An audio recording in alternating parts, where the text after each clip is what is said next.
Am I live yet? We're doing it live? Okay, yeah, I'm starting this stream a little bit early. This is stream number 28 in my series of streams to implement a web server basically from scratch in C++. And sometimes you might call that reinventing the wheel. I kind of like to just explore different programming techniques, low level and high level, and just happens this month I'm doing low level programming.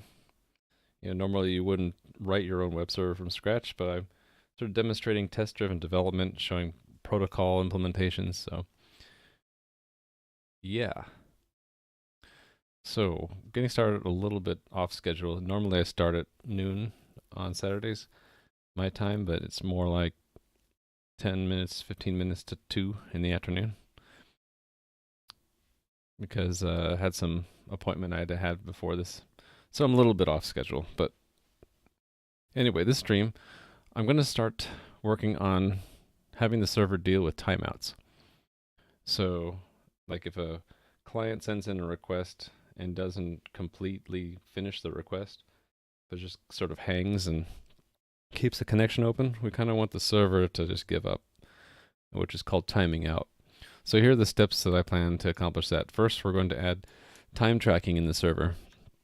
And I'm going to do it through an injected time tracking object, and that's so that we can test it without our test needing to run for an excessively long time to wait for a timeout. Our test will basically simulate the passing of time. Once that's set up in the testing framework, the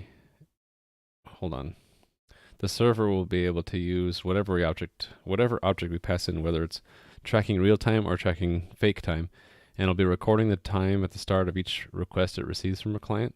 And there will be two different timeouts that we want to be able to configure in the server. A shorter timeout that resets whenever data is received for a request. Basically, if the server gets more data from the client, then it'll reset that timer. But if the client stops sending anything at all, we kind of want to time out relatively quickly, because we shouldn't expect the client to totally lag out for like more than a second. So probably 1 second will be that duration by default. But we also want a longer timeout to cover the overall request. And that's because sometimes a request, like a large post, might be several megabytes. And for a slow internet connection, that could take more than a second.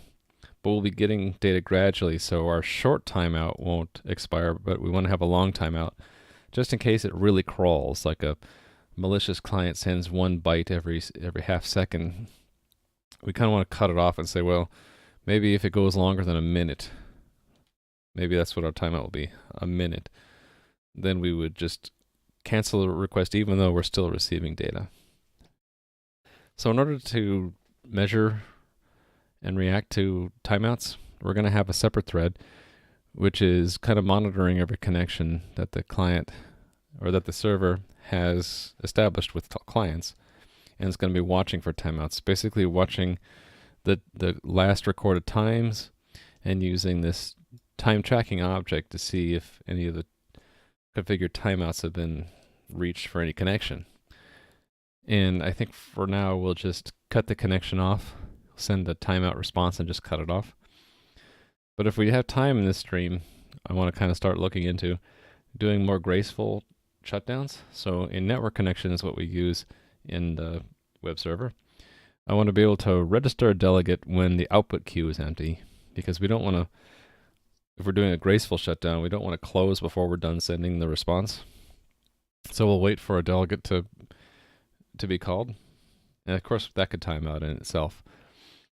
But if it doesn't, we want to wait for that delegate and then have this concept of a clean disconnect, where we use what's known as the shutdown function to tell the operating system that we don't intend to receive any more data, and so that we don't respond to any more data the client might be sending. And then we'll have a mode in a network connection where once all the data has been sent out from the output queue, it will automatically close. And let's see, yeah, HTTP connection is the next level up from network connection. And we'll be having it use the new features of network connection to do graceful close. So we'll initiate the graceful shutdown, tell network connection we don't expect any more data to be received, and do an automatic close once the output queue is empty. And if there's a timeout, we will just force a disconnection. So that's the plan. Let's look at our server. So right now, show you what the server can do.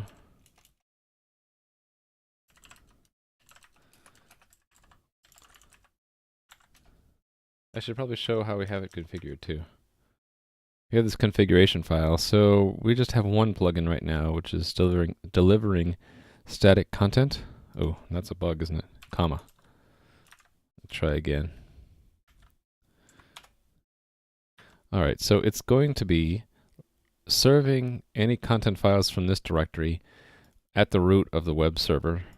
The space, you can consider the space of all resources the web server serves. We're not using this filter yet, but I put that in there just as a concept that later we might have the static content plugin only serve files that have certain matching file extensions. Anyway, we're going to be needing to add to this server configuration some timeouts, right? So might as well just go ahead and get that over with. We're going to have two different timeouts, right? And where's a good place? Up here, maybe? What names to give them? Right now, I'm calling them the short timeout and the long timeout. I guess the short one would be inactivity timeout. Activity timeout. We'll set that to, we'll use units of milliseconds. So that will be 1 second. And then the longer timeout to cover the whole request, we'll call that RequestTimeout. And we want a minute, so that would be 60,000 milliseconds. So before we add the code in the server to handle timeouts, since we're using test-driven development, we're going to go and make the unit test for it. And I had already started working on this yesterday, and I stopped when I realized that it's going to be a significant amount of work, and I kind of need to dedicate a whole stream for it. So a lot of the test is written, but some things are not complete here. So for example, we're not giving the server an object to measure time. I figure what we'll do is by default, when we mobilize the server, it will just use whatever default time tracking object. Actually, take that back. We should make an object, a real-time tracking and a mock one, and make it part of Mobilize, because we're already passing in the transport layer.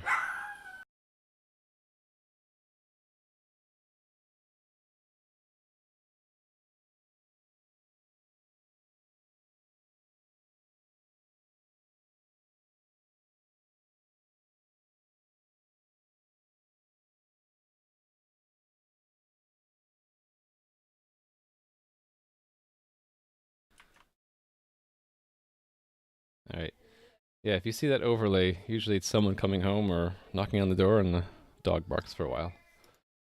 So, yeah, what we'll do is we'll invent a new object using dependency injection. We'll be giving it to our server, which means a lot of our unit tests are going to change, unfortunately. Everywhere where we have Mobilize, we'll be changing stuff. Okay, it's not an awful lot, is it? It's a fair number. Okay, it is a fair number.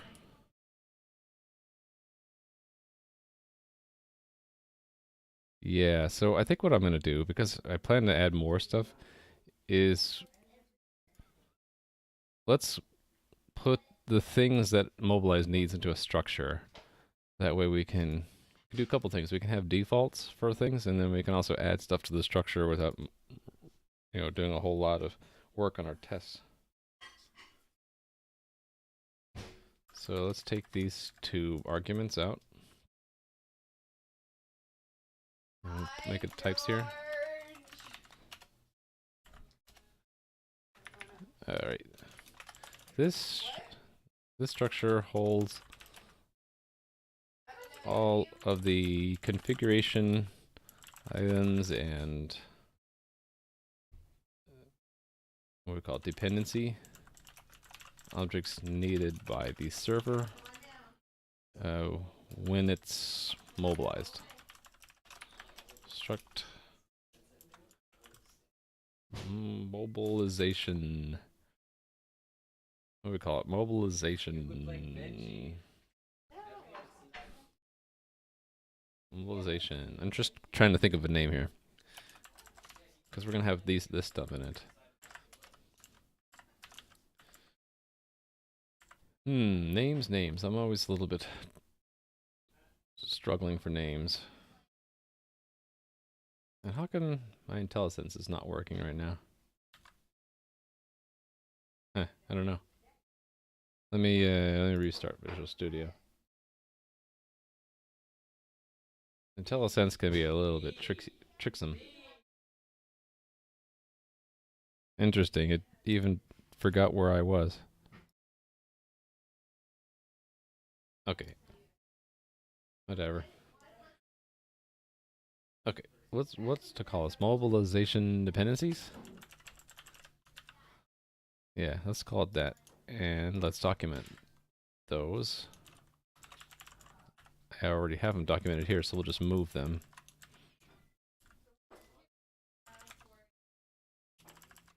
Port there.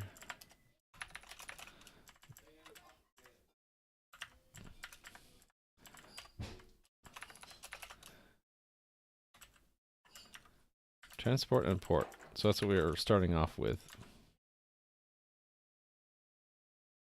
So we will just pass an object.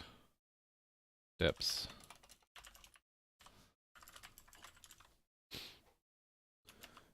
Depths.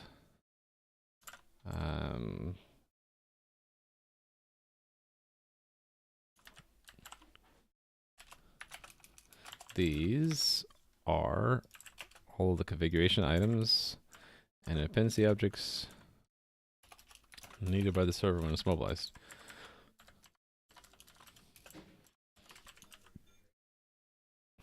Okay, so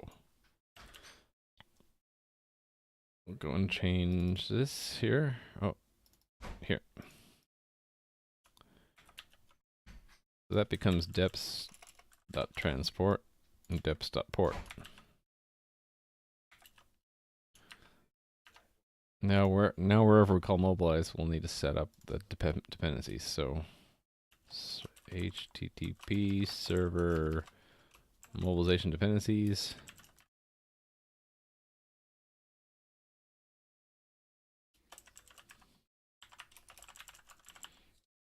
Actually, here we can just do this, right? Well, no. This is better. Far. Okay. So this little block of code kind of takes the place for any mobilize call. So I can just go through these. And then we'll handle that in a second. Actually, these are a little... Hold on. I think I screwed up a little bit. Mobilize is tested once here. But after that, I think, yeah, we don't actually test the return value.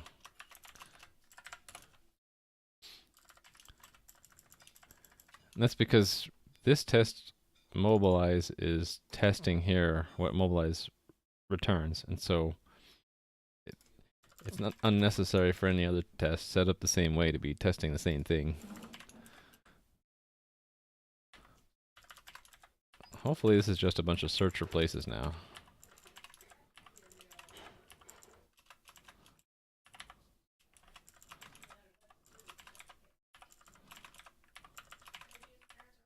Oops. Let's indent that guy.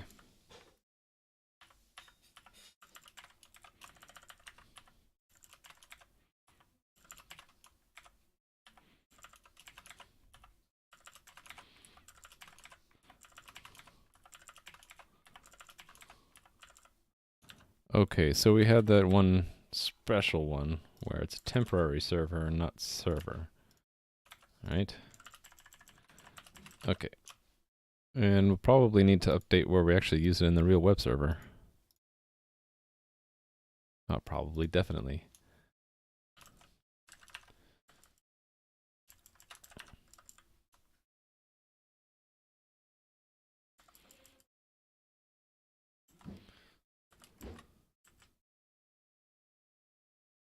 Yeah, we can use deps.port, right? Oops. So I think we should say deps port in both places, or in all three places. And that's deps. So this is all just in preparation for adding another dependency. Oh, I never finished this thing. Return true. Oh, my web server's still running, so it can't rebuild it. Build. Okay. So let me run all my unit tests to make sure everything's still working. And so I'll, no, it's not. So I need to fix something. Something broke.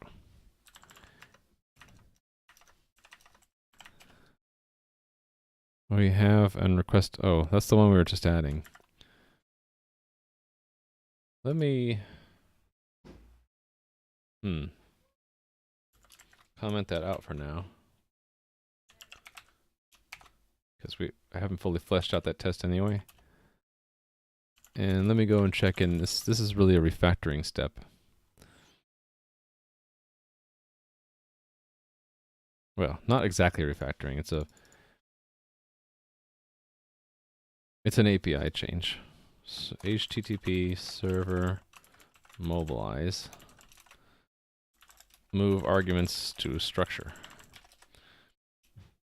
This is in preparation for adding more dependencies to the server. Putting all the dependencies in a structure makes it a bit more readable and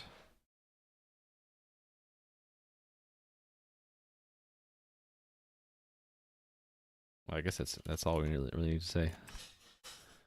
More readable.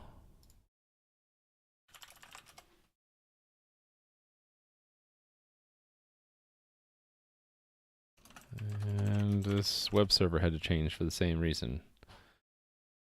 HTTP server mobilize API changes. Update to work with that.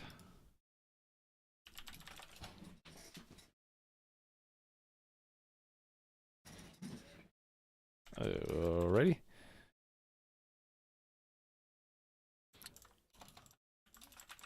Actually, I realized I just checked in this commented out test.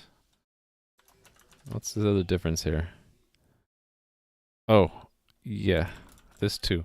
This was two different changes. This one was a typo, fixed typo. This one was add default server timeout config.json. Yeah, I realized I accidentally checked in and I didn't really mean to, but too late now, I already pushed it.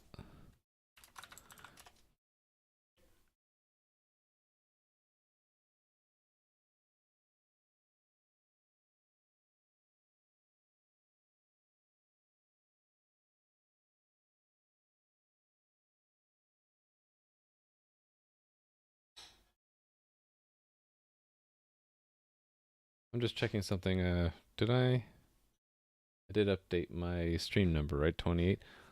Last time I forgot to, and it was saying stream 26 even though we were on 27. Anyway, now we can add the next thing for dependencies, which would be same kind of thing. So instead of a server transport, it would be a timekeeper.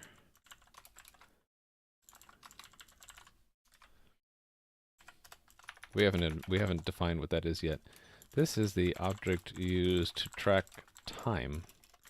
in this server. The reason I do this and not go straight to the operating system is it allows me to replace the real timekeeper with a fake one for testing. It's especially important in tests because you don't want tests to take too long. It's kind of silly to be waiting around for a timeout when you could just simulate time and make it happen really fast. So let's define, I want to kind of put it near where this server transport is. Okay, that's in its own file, right? So let's make a new file under HTTP include, kind of modeled after server transport. So I'm going to make a copy of that and call it Timekeeper. And this, replace this with HTTP Timekeeper.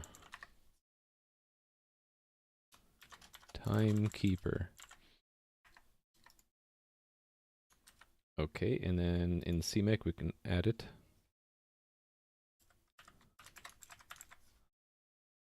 Timekeeper. Whenever we update CMake, we got to go back and run it again. CMake dot. And then that'll change our project and solution files, so we have to reload those. And we'll need to include the Timekeeper header. And we have to go and fill that in now. This represents the timekeeping requirements of the server. To integrate server into logic or implement this interface in terms of the actual server time.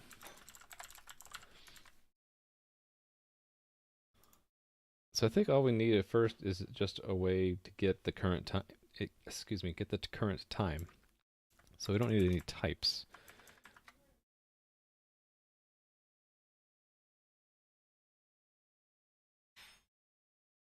Yeah, so let's repurpose this. This method returns the current server time. And no parameters. The current server time is returned. We need to take some units. Or actually, let's just use a floating point. Right. This returns the current server time in seconds. So that will be double. Get current time equals 0. I think that's all we need for now. Later we might add a way to register callbacks when certain periods of time have elapsed, but we'll just keep it simple right now.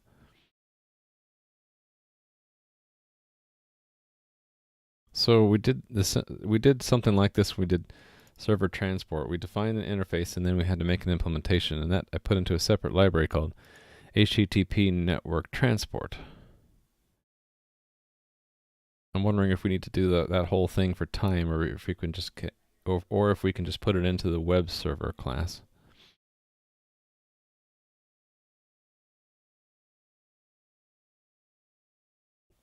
I'm thinking, I guess we could have it there in web server to begin with, and if something else needs it, we can break it out later. So let's do that. Let's do it that way. So in Visual Studio Code, go to web server, here it is, and it's all going to be internals. So I'll take one of these files and just duplicate it and call it Timekeeper. And same thing for a header, Timekeeper. And then CMake list, source Timekeeper CPP, and source Timekeeper.hvp. Run CMake, back to Visual Studio, reload.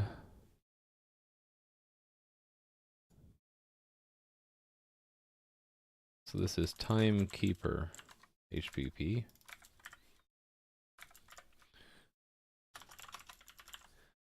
Declares the Timekeeper implementation.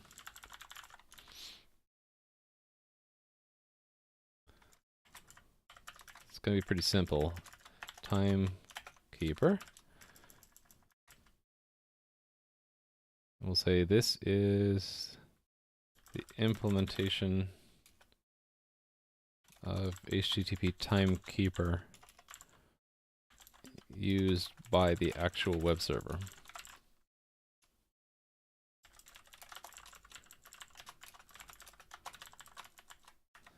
And it looks like that, right? So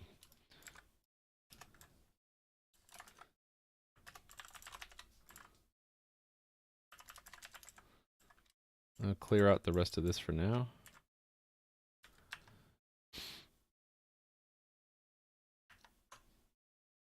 Take the method that we need to implement and we put it here and we say override. And in this CPP file, Timekeeper, this module contains the implementation of the Timekeeper class. Timekeeper HPP. Clear out the rest of it. And we just copy this part.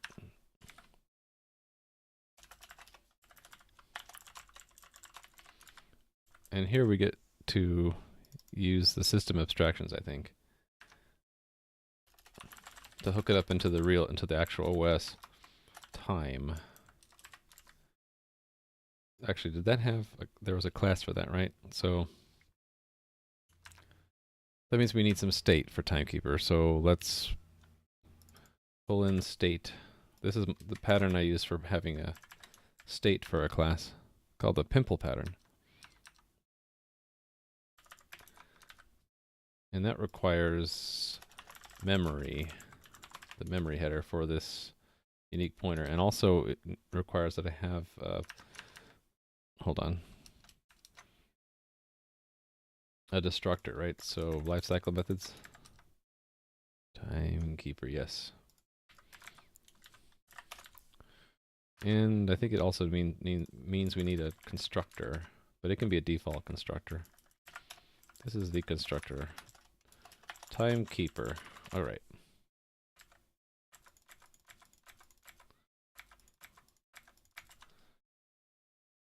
Okay. So we need this one, but we just default it here. And we'll be defaulting the constructor too. Oh no, actually we can't. We're going to create the implementation structure, which means we have to declare it here. Let's say, same comment as this one. This contains the private properties.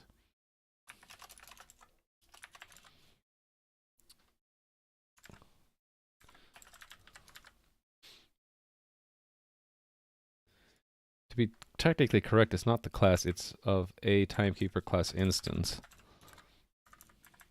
And here's where we did all that because we need to have a time object. This is used to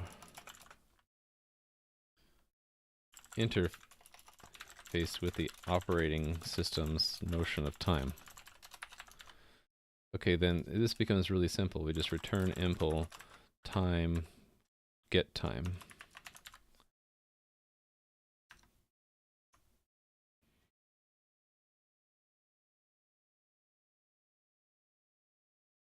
Okay.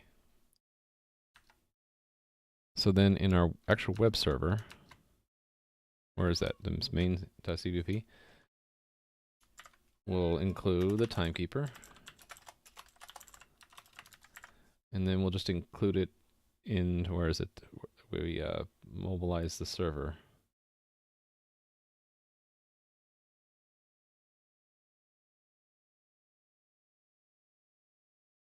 Actually, I'm wondering why we're even bothering to pass in this transport object if we only pass it to configure and start server.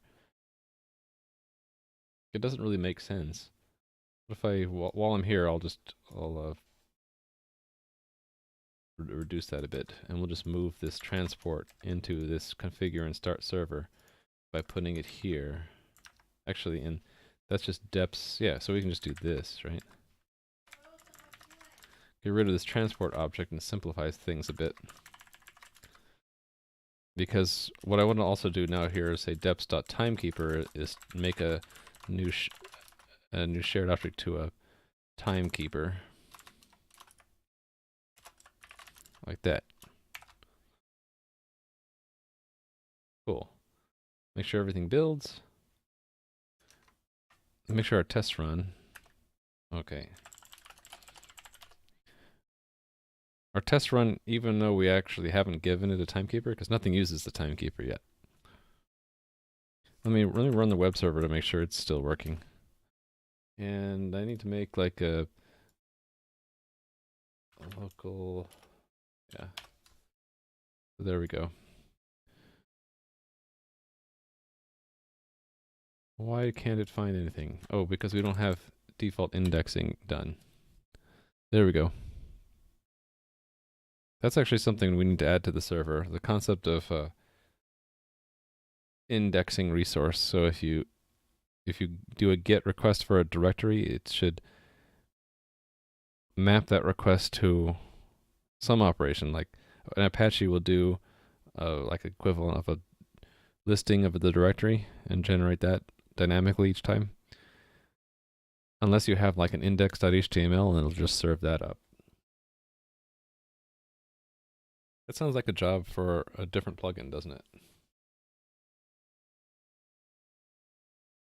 Or maybe it could be the static.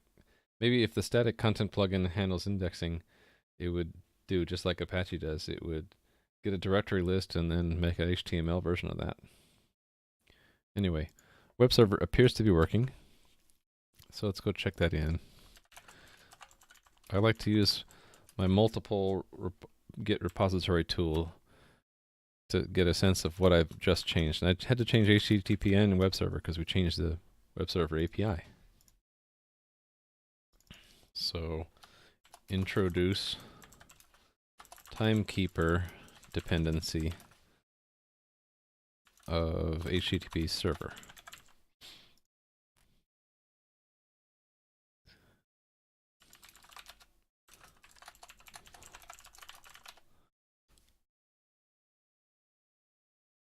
And in the web server, implement.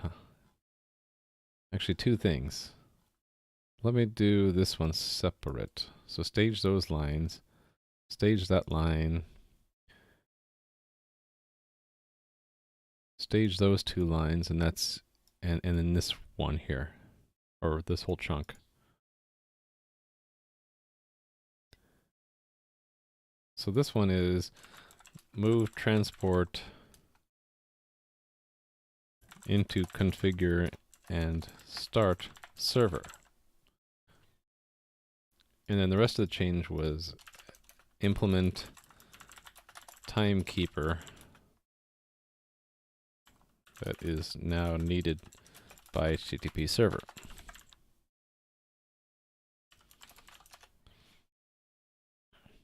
Oh, okay. So now what we can do in our unit test, we can make a fake timekeeper. So I'm just going to take the real timekeeper and make a copy of it into our server tests. And it'll be kind of, here's where our mock connection is, and we have a mock transport, so we're going to have a mock timekeeper.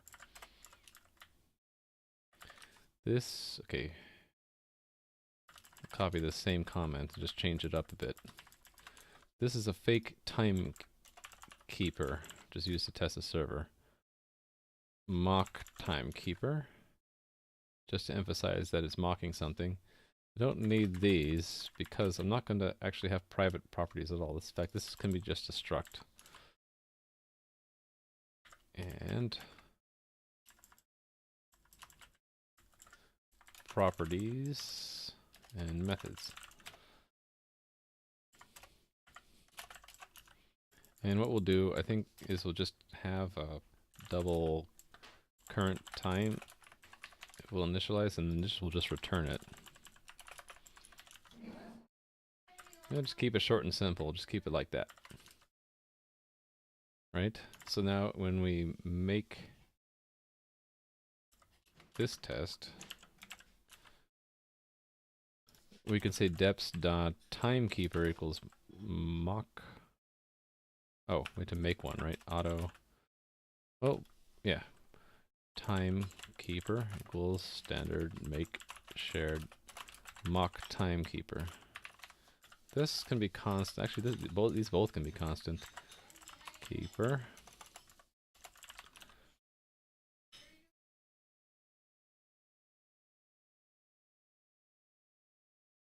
Actually, I know why this crashed before. It's going to parse a request that we didn't get data for. Yeah, so the way this is going to work is we send an incomplete request, and then we're going to advance the time. And we should probably say this is request timed out, request inactivity timeout. Because we're going to have two different timeouts to test, right? One is where there's no character at all sent, and the other we're going to have it send characters but extremely slowly and have it expire the request timeout.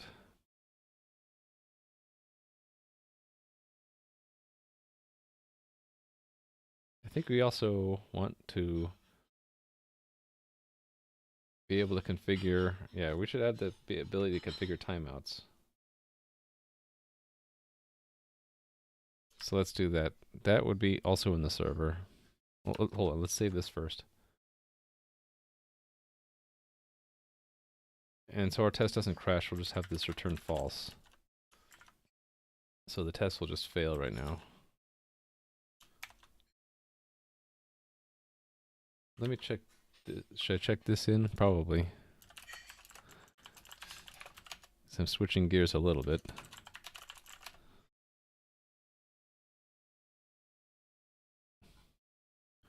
Let's see if that actually doesn't crash. HTTP test, debug HTTP test. It doesn't crash, but it fails. Hey there, Rally Monkey. I saw you were on chat yesterday, and I didn't have my chat app running, so I didn't see that you were chatting. So I apologize. And yeah, last night the noise you were hearing was just the kids in the background making noise. Someone at work told me I should use the compressor, and then I thought about it today, and I'm thinking, compressor is probably not a good idea if there's background noise, because when I'm not talking, it's just going to boost the gain, and you'll be able to hear all the background noise even worse. So, okay, you're on your phone app again. How's the phone app? I guess it's going to be hard for you to type, but thumbs up if it's good, thumbs up, thumbs down if not good. Is that easy to do on the phone app? Okay, yeah. What was I doing? Yeah, okay. So pull in timeout test. Failing for now. So work in progress. I like to say work in progress if it's like a commit that doesn't complete something.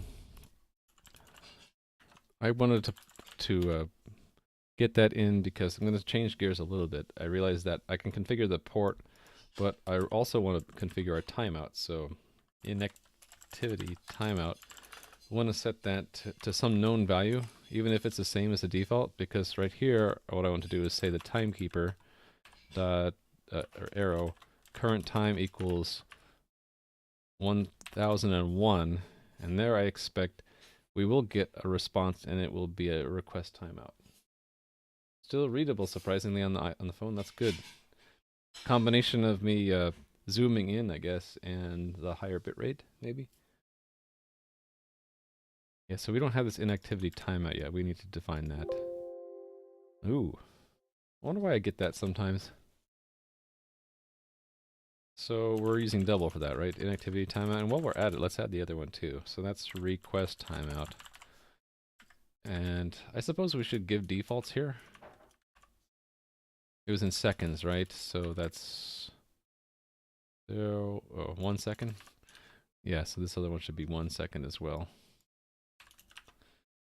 And I think we said 60 seconds for request timeout. This is the maximum number of seconds to allow to elapse between receiving between receiving one byte of a client request and receiving the next byte before timing out. And then request timeout is to, this is the number of seconds to allow between receiving the first byte of the client request and receiving the last byte of the request before timing out. So that will pass our test. I mean, that will build, but it won't actually work.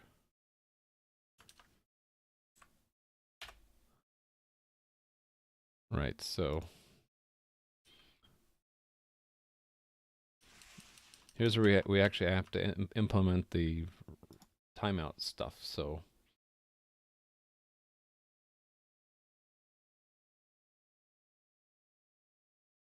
yeah, in Mobilize, we're going to need to start a thread and demobilize stop it. And this thread is going to like monitor connections and then time them out if any maximum time periods elapse. So we'll need to do something like this. So impl, I guess we'll call it the timer thread.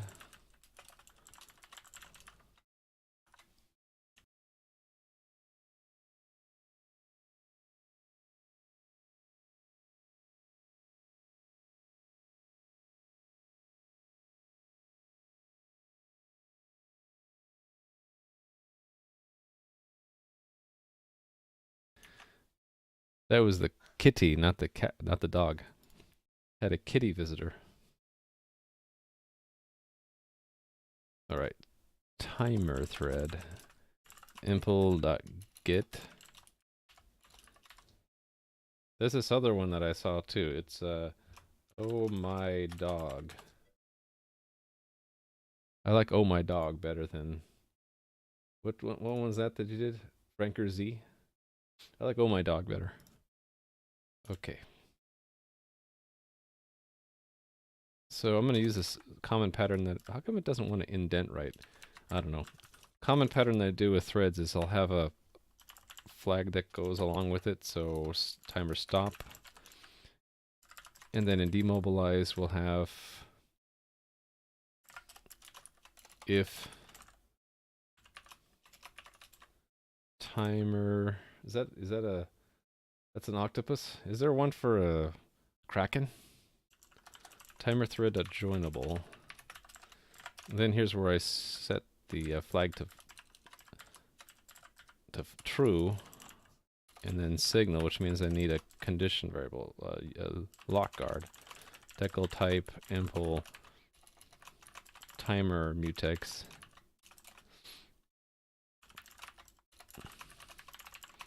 Haven't declared any of these variables yet, but I kind of know what I'm going to have. So timer wake condition notify all.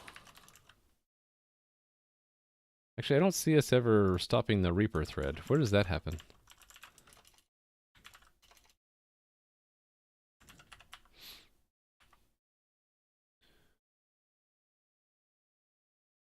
Oh, I see. I built it into, yeah, I built it into the server constructor and destructor. That's fine.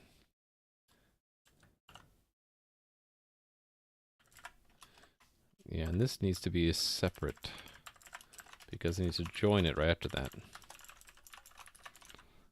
Okay, doke. So let's define all this stuff. Okay, I have a mutex for the, maybe I can share that between the timer and Reaper threads. Instead of timer mutex, I guess we can just use mutex. I've gotten in trouble in the past for having too many mutexes in objects, and so I try to minimize them. If I can, I just have one mutex per class, and until I realize or discover that I need more than one. Condition variables, though, you want them separate for everything that might be waiting on different things. So here's where we'll have another one. This is the timer wake condition. It's used by the timer. And then it needs a thread and a stop flag as well. This worker thread's sole job is to monitor connections for two different situations. Monitor open connections, two different situations. One, too much time elapsed between receiving two sequential bytes of a request. We were talking about this in Discord the other day. I should stick to my discipline of having two spaces after every dot, right? Too much time elapsed between the start of a request and the completion or the receipt of the last byte of the request.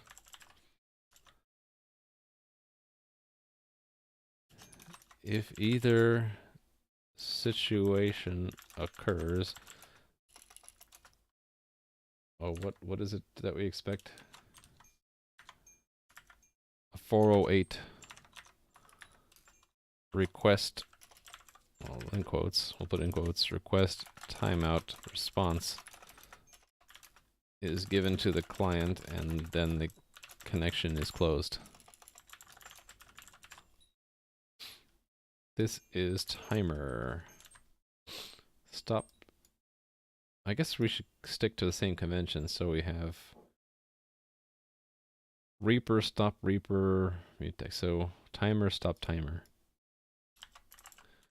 The timer thread. So somewhere else I had timer stop. So we'll change it to stop timer. And timer thread is just timer. Okay, I just need to actually make the method for it. Was Reaper just the name of the method? So timer should just be timer?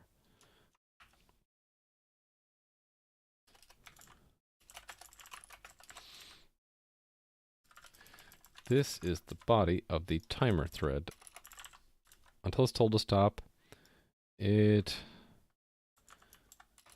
monitors connections and closes them with a 408 request timeout if any timeouts occur. I won't repeat the big description from before. Timer thread is now just timer. Comment in, oh, impl timer. There we go, now it's happy. So this should actually work as is. Even though timer thread isn't doing anything, it just will continue to fail our test, right? Oh, it didn't fail our test. It should have. Oh no, it crashed. It crashed. So, actually, I want to see why it crashed. It shouldn't have. I need to actually make the test suite the startup project, not the unit. Huh? That's odd. The program just exited? Hold on, let me see if I can just catch all exceptions. No? Very strange. 132 exception? It's just crashing, but it's not actually raising an exception at all. It's in default server URI. Okay. Default server.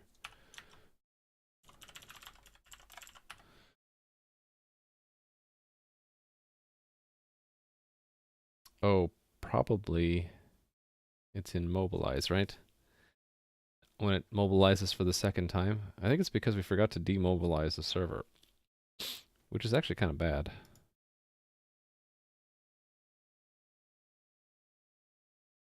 Yeah, we don't have a check for that. That should be a mistake, right? Mobilize, you shouldn't call it twice. Let's make a test for that.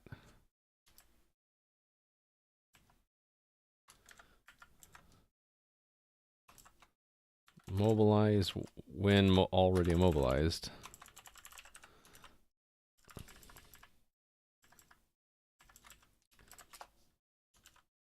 So I need a server with some dependencies.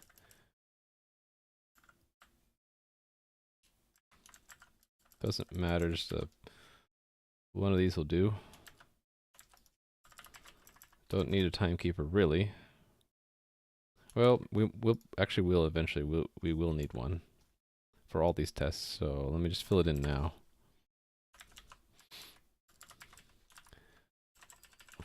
So assert true. I must be keyboard challenged again today. Seems like almost every day I'm keyboard challenged. So here's where we actually expect false on the second call. It won't even get to that test, right? Well, what if we do a filter? G test filter equals mobilize. Mobilize. Oh, I've misspelled it. Mobilize. When? You see how it's crashing? So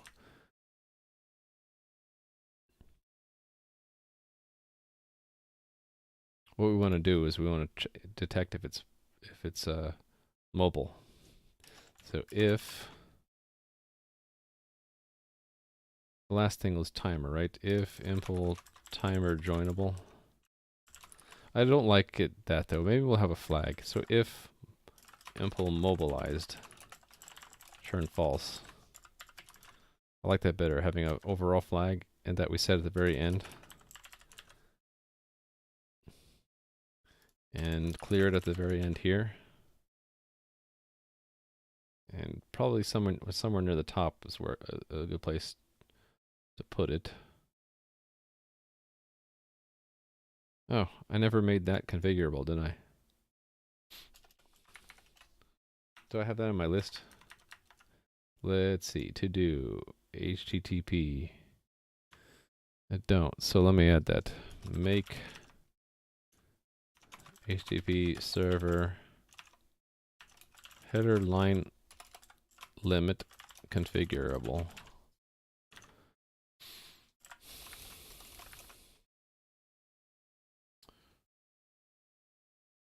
Lost my train of thought. Right, the mobilize. This flag indicates whether or not the server is running. False. Okay, now it should no longer crash the test, but should pass, so yeah, so now the default server URI is, that's interesting, bad function call. Default server. Why would we be getting a probably because this mobilize is returning false, and then what? It's not getting the correct data back. Let's see. Probably because I need to catch all exceptions, right? There we go. Bad function call. It didn't load the symbols, so I can't see what it's calling. Let me load the symbols. Load, please. Raise exception. Load symbols for that guy, please. That didn't help. How about this one?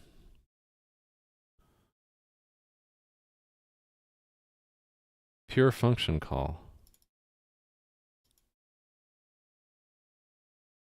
Oh, okay, it's not actually on that line, it's on this line. So yeah, the connection delegate is empty. Why is it oh. Yeah, because we made a new transport object. And the server is not using it, yeah. Well, the problem is we didn't demobilize here. Demobilize. So bad test, fixed test. I guess I had that bug in host not matching server URI. Okay. Host not matching. Yeah, again, I forgot to demobilize the server. So, server.demobilize. We'll need to check those in as separate fixes. Okay, so yeah, let me do that. So, this line,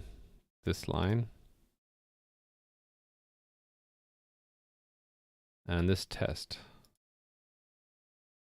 Fixed by that hunk. Not that. Not that. This one, though. This line. That line. Alright, so we have a mobilized flag. Don't allow mobilization twice.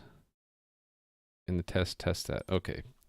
Fix bug in mobilizing a server twice. While it's already running. Okay.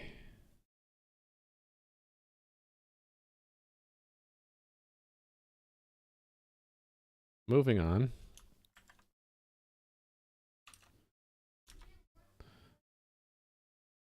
So yeah, the timeout isn't happening yet because the timeout thread doesn't do anything. Timer. So let's have our timer thread do something. We'll take the basic outline of Reaper and just have it do something else. Well, not stop timer. That's one of the conditions we'll wait for, and we'll use the stop wait condition. Or not stop wait condition, timer wait condition.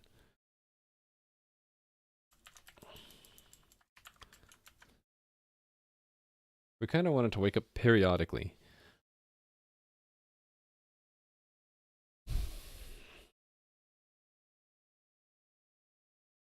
What's a good period? I guess it's sort of arbitrary. We'll make a constant for it. So 4, and we'll have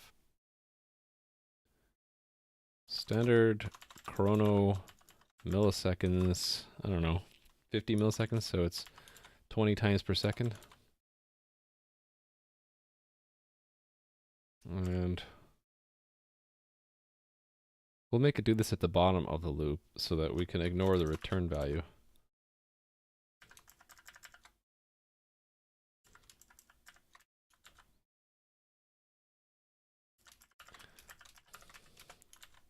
This is just so that the thread doesn't consume all the CPU. It's sort of a throttle, so to speak. Oh, I said I was going to make that a constant, right? So timer polling period, milliseconds. And we'll define that way up here. Const expr.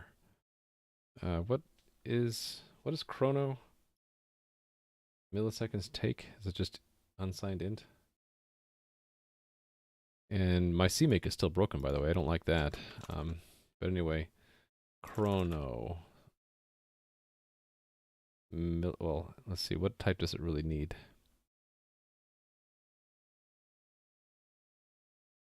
Constructor, right?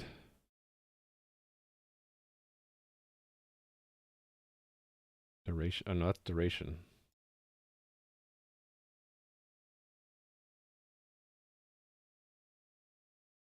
Oh, it takes any kind of type. Fine. So we'll just say unsigned int, I guess. 50. This is the number of milliseconds to wait between rounds of polling connections to check for timeouts. Yeah, we don't need the timeouts to be exactly timed, so this is just a simpler solution. Is where we'll just do a simple loop, and each loop will just check each connection to see if there's a timeout condition. So for const, const?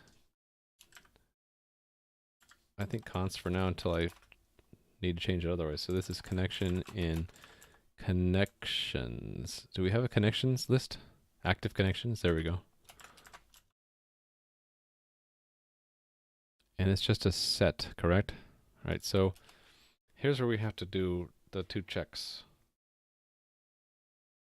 And probably we only need to sample our time once. So here's where we'll sample the time. Const auto now equals Timekeeper. Oh, we never stored that. We'll need to store that, right? Get time.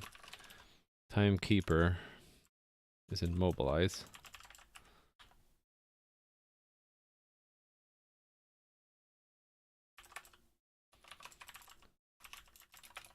Deps.timekeeper. Let's put it next to transport. So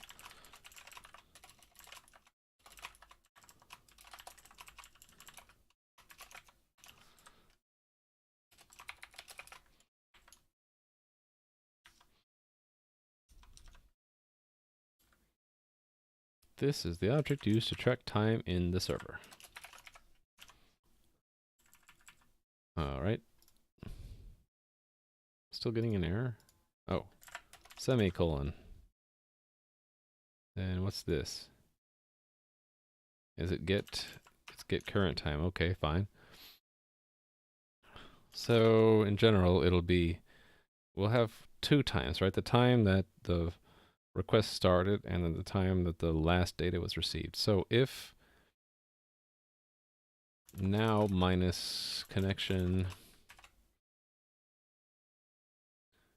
last time last data received is greater than inactivity. I thought we stored that inactivity timeout.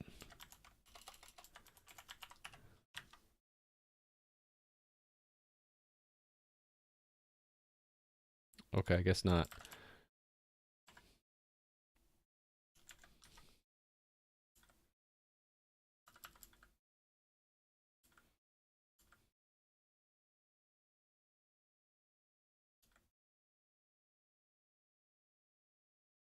Oh, hold on. We already have a configuration object. What?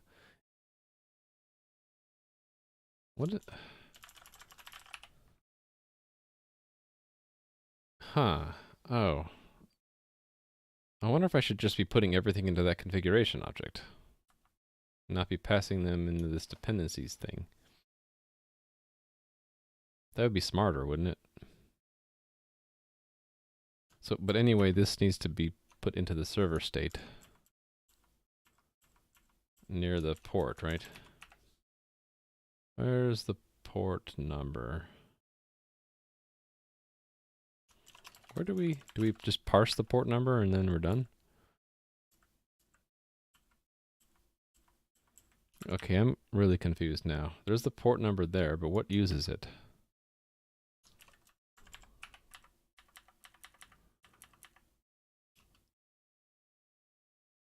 Oh, it's used here only.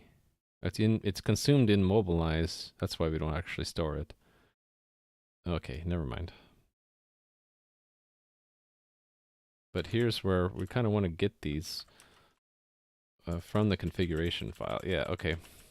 So we'll do a little bit of fix up here. So we'll have these default inactivity timeout seconds, and this is default request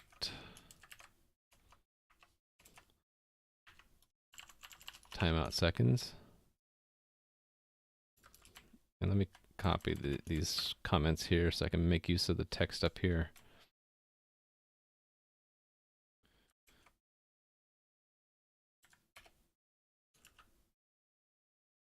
This is also not configurable yet, is it? Yeah.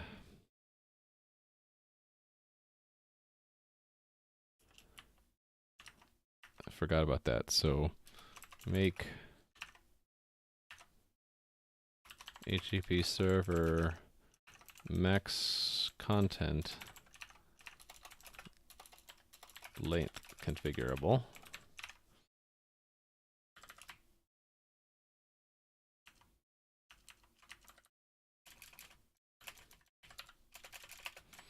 This is the default. Next one, second, blah, blah, blah, blah. This is the default.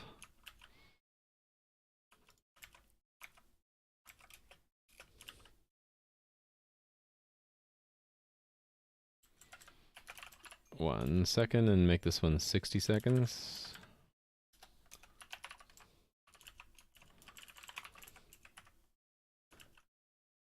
Okay. Inactivity timeout. Else if now minus connection time last request start greater than request timeout.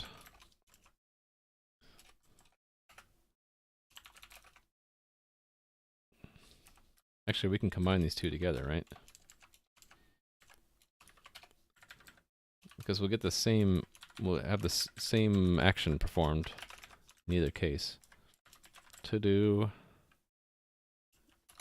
issue for, I always forget this code number. 408. Once and then gracefully close connection.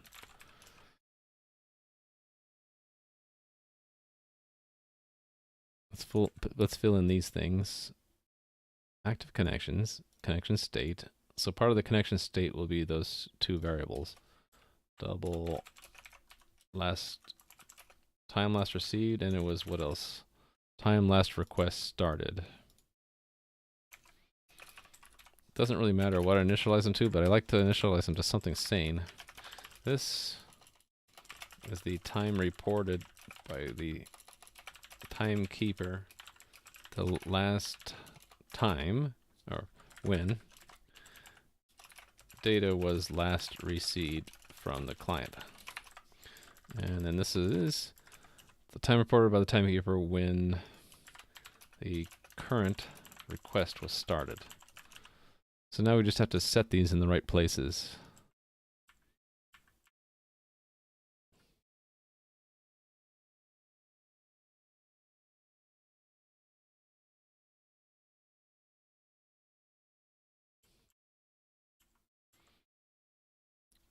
So yeah. Right now we're just assigning new request there and then in one other place, right? Next request. So there's one when it first starts and then one. So we need to kind of refactor that out because we not only want to start a new request, we want to poll the time. So let's, I guess, make that another method of the implementation here. Parse request. Try request assembly. I guess it doesn't really matter where we put it. We'll say start next request. And it's going to need the same connection state.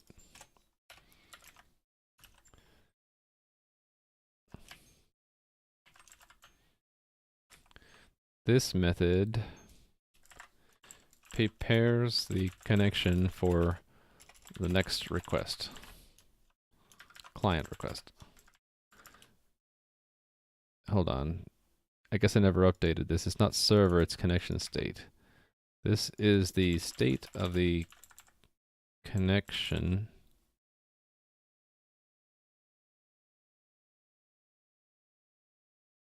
For this one, it's for which to attempt to assemble next request.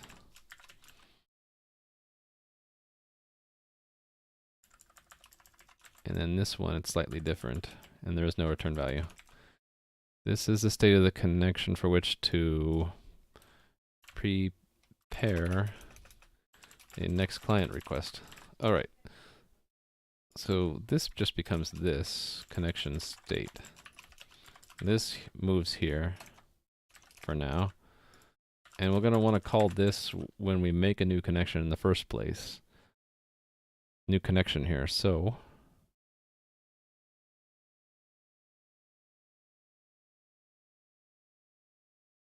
here's where we make it, right? Yeah, start new request. There we go. So in start new request, in addition to making their new request, we can sample the time, right? Time request started.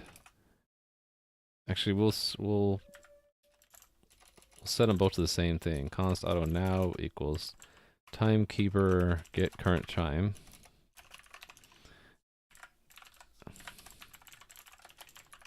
Time last data received now. This all is within the same mutex. Holds the mutex while we do this, right? Okay, here it's held. Hi there, Not Zane. How's it going? Got a new C++ news to report. C++ 17 is template type deduction. Lock guard. Oh, so I don't have to do the decal type? That's awesome. I hate having to do this. Another reason for me to update my skills to C++ 17, right? I need to get more familiar with C++ 17, and then I need to make sure all the systems I plan to run my code on support C++ 17 in the tools. So that would be for me Windows, Linux, Mac, Raspberry Pi. If I have tools that have full C++ 17 support on all those platforms, I'd be willing to upgrade.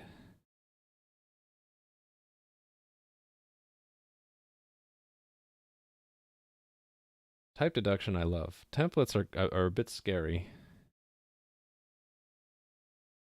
Type deduction for templates would be better because it's hiding the template argument, right? I thought MSVC had C++ 17 in the latest 2017, but I'm not sure. Okay. Yeah, I think I just spotted a problem where we get the lock for a new connection, but we're not getting that when data is received on a connection. Here, right? This is bad, so I need to hold the lock here too. It's bad for several reasons. So we're going to be touching the same connection state our TimerThread is doing, and also I think down here, right, where we're accessing our server's resources.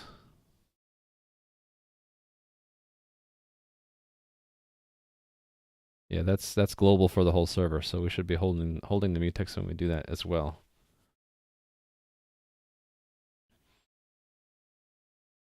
Okay, so we set one of those. Start new. Let's set the other one when we get new data.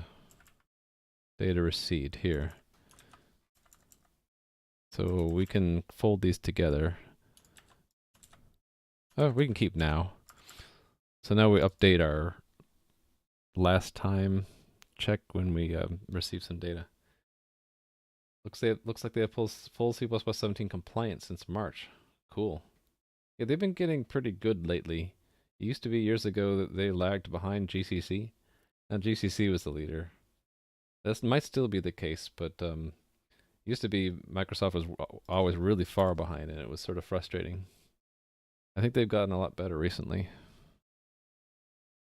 Okay, where was that to do?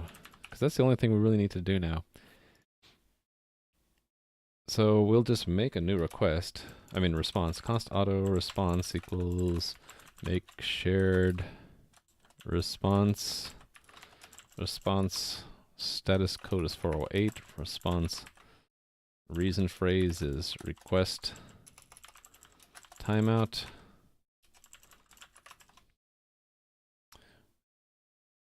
Body. Do we need a body? No, we don't really need a body. I guess we could put one in there. What have we been putting in there?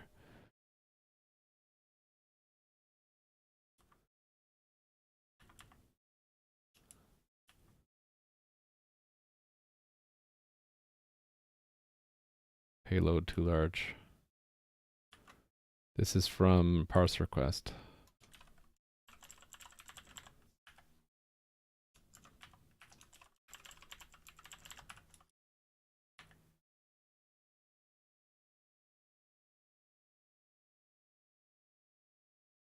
from try request assembly.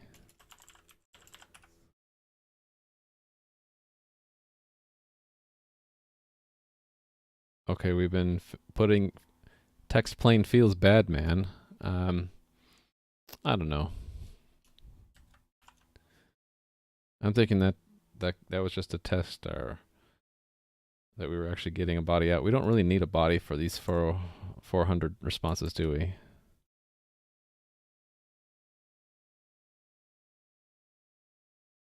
So it would be connection.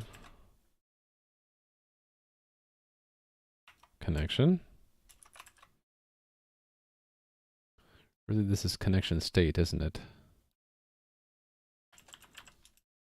I don't like saying connection, but I can say connection state connection, and that makes more sense to me. Send data response generate, right? I know, that's right. So you have sort of a mismatch there, so I had to do this thing, right? Where is it? This thing.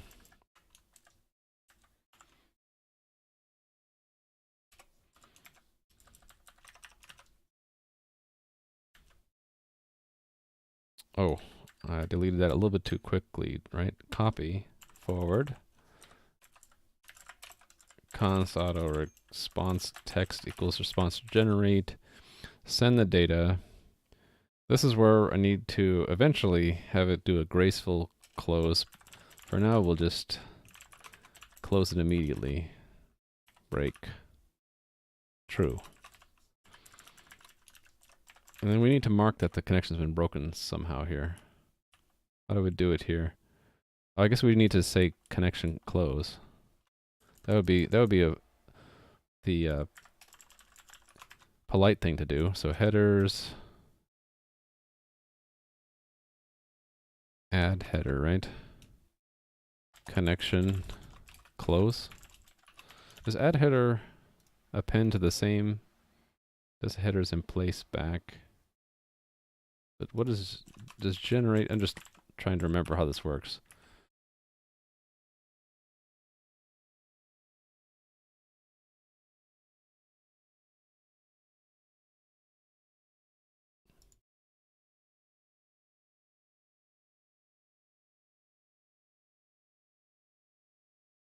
Oh, we're really supposed to have all the values. Oh, whatever. This is a new response anyway. So yeah, the polite thing to do is saying we're going to be closing the connection.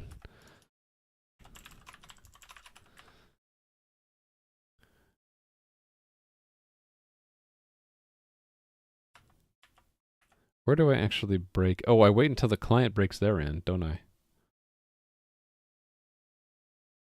So I don't really need to do anything. I just break it like that. Oh, we want to stop monitoring it though. Do I have anything in the state to mark that we're... Let me look. Connection state.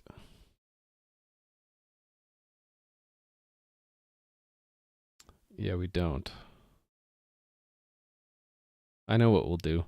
We'll make next request null. Actually, hold on. I was gonna say make next request null if we're no longer processing requests, but it'd be easier to read if we had a flag. Accepting requests. We'll just default it to true. Because if we're already sending a response and we're going to close the connection, we don't want to be processing any more data that we're receiving back.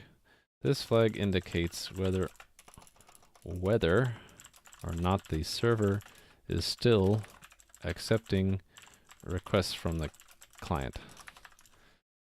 So a couple places, right? It'll be in data received. If connection state, except if it's not that, then I think we'll just ignore it. Return. We should have had this in here as well later, because if we're going to break the connection, we're going to also want to stop accepting more requests while it's still in the process of breaking. Also, if there's an error.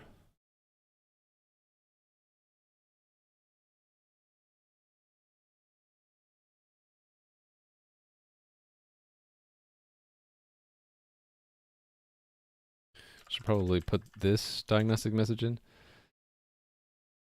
Actually, I can just refactor this so that we can include the diagnostic message, right? How's the weather been over there? It's 75 Fahrenheit, which is what in Celsius? 20 something? It's actually pretty good here. I hear it's hot everywhere, but I'm kind of fortunate to live on the Pacific coast. So I like to tell people the Pacific Ocean is my air conditioner. It's pretty comfortable today. We're very lucky though, because it's been pretty hot. Like it gets up not into 38°C, but I would say 32. You know, into the 80s, 90s. Yeah, that's awful though. 38°C, 100°F. I suppose it could be worse. It could be what some places up to 110 Fahrenheit. All right, I wanted to pull this out and make this do some refactoring here because I'm going to be calling it from two different places.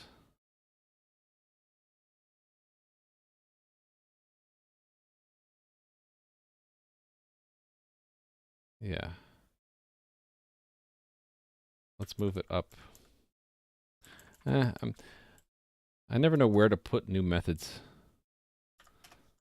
I suppose that's just an extra exercise I should do at some point, is to try to put the internal methods of this class into some kind of reasonable order. So here it's issue response for a connection state.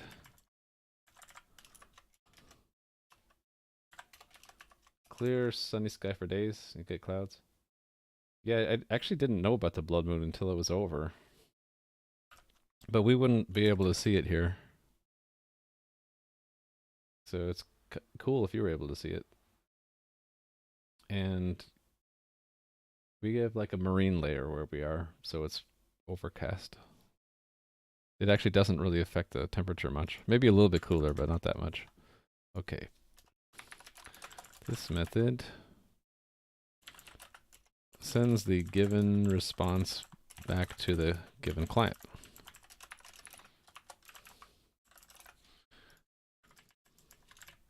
I'll copy this guy here. This is the state of the connection for which to issue the given response. Response. Yeah, we're going to have to pass in the response here.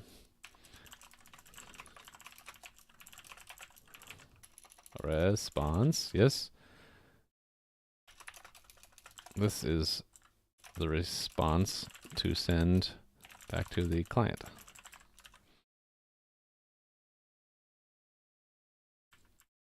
Okay.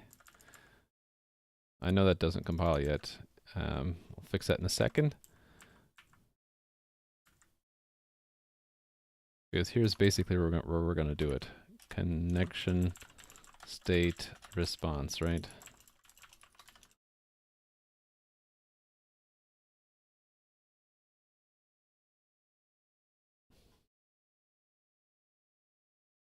So rather than computing the response text status code and reason phrase outside, let's just set up the response. Oh, this is the wrong thing. Why pass a shared pointer when you're not holding ownership over it? Instead, just passing a pointer reference. I kind of want to avoid calling the get method of the shared pointer. So it's already a shared pointer because I have to pass it off. Actually, do I need to pass it off?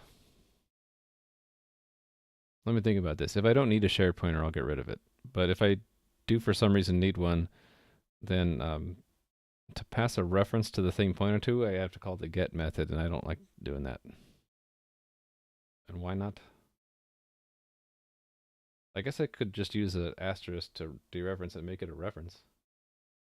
Yeah, good point. Making a copy of a shared pointer is not expensive. That's one of the reasons why you'd use a shared pointer. It's just going to increment a reference count. So it doesn't do any, it actually doesn't copy the thing you're pointing to, right? Okay. Where did I actually make the response? Oh, yeah, this is why I needed it to be a shared pointer. The thing generating the response is probably going to be a plugin, and it owns the memory for the response in the first place. So,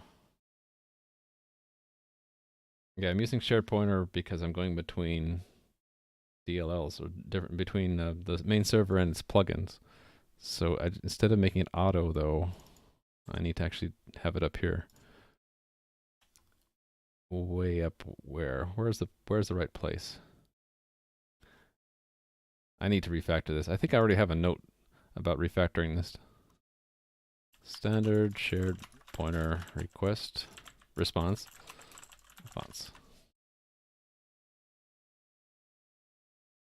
And then here, response equals that. This one moves into issue response. And that's const auto. And this becomes response status phrase. There we go. And now I can actually call that, right? Don't need to do this. This is just changing it around. Response equals make a shared.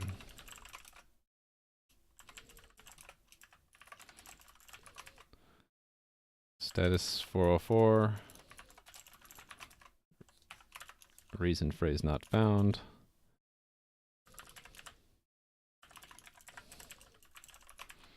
Set or yeah, headers.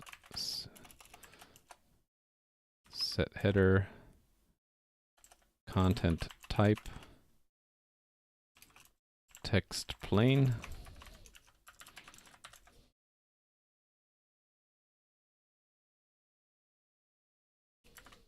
Body equals feels bad man. This means I need to set the content length like I am for, where am I setting that? Forget where I'm setting that. Here.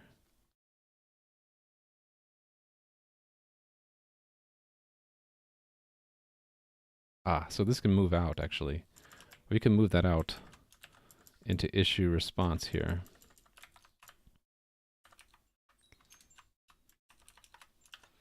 Interesting read on smart pointers in my free time. Let me look at that. New window. Herb Sutter. Oh, great. Performance implications for this.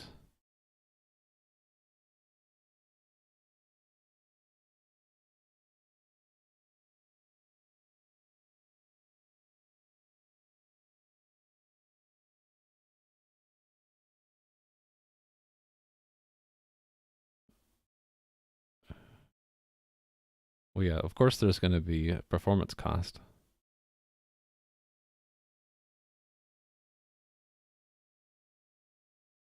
Yeah. A lot of this stuff gets pretty academic. What it comes down to is if you're going to be passing the shared pointer like millions of times per second, there's going to be a performance issue. But if you're only going to be passing it a few times in a second, I think it's, what is the word? Insignificant? But yeah, I'll definitely read that later. Let me put that in the notebook.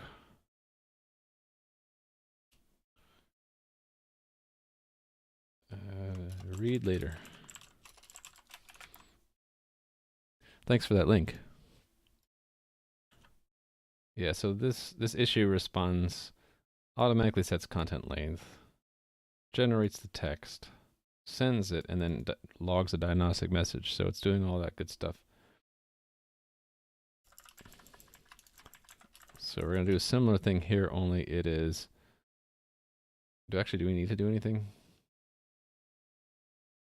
Yeah, we still need to make a response. Yeah, we're gonna remove this to here and this to here. And we'll still say feels bad, man. Although I think we're eventually gonna remove the body from those two. And then that's gone. So now what I can do is call that from where we time out.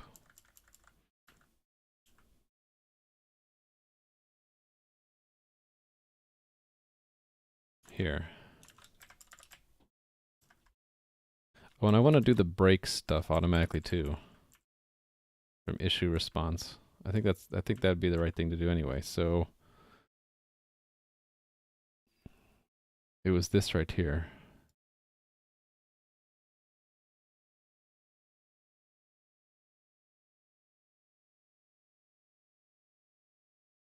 Yeah, let's move this around.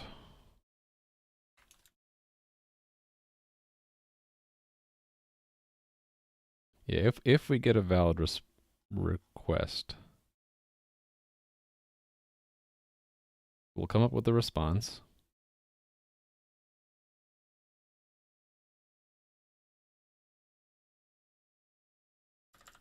After that, we'll see if the request had a close connection, and if it's requested, what we'll do is we'll have the response headers. We'll get the header multi-value connection, and we're just going to add the close token to it. Connection tokens. Pushback close. Actually, I guess we should check to see if it's in there or not already.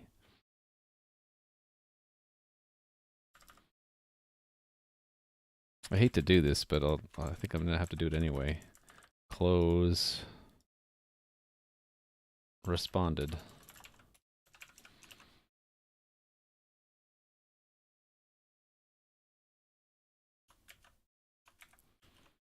If not closed responded, push it back in. And finally, response headers set header connection tokens. I don't like how connection tokens is defined twice, so let me fix that. Does this not take a list? Did I not make that?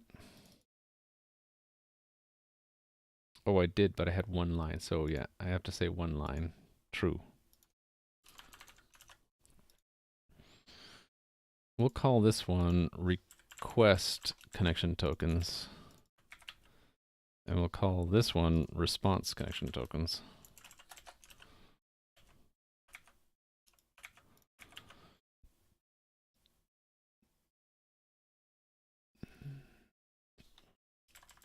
I think I want to refactor that out in a moment anyway. In this issue response, we'll do the breaking of the connections, what we'll do.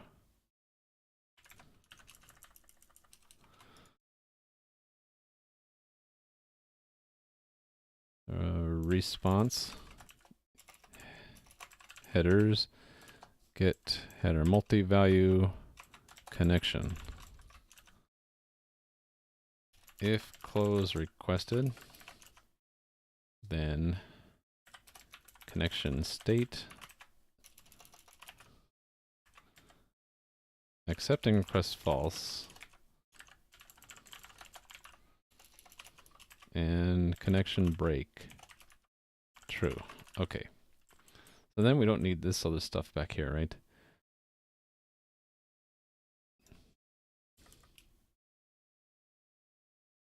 Oh, and we also have to have this thing as well. If it's an error,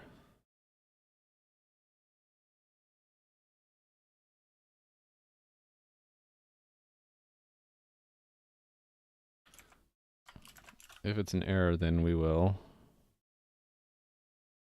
We made a new response, so we know that there's no other token, so we don't have to search for it. We just need to set it. Set header connection close. So I think I can get away with doing get rid of all of this stuff. But our unit test will let us know if we failed, right? Let's see how we're doing.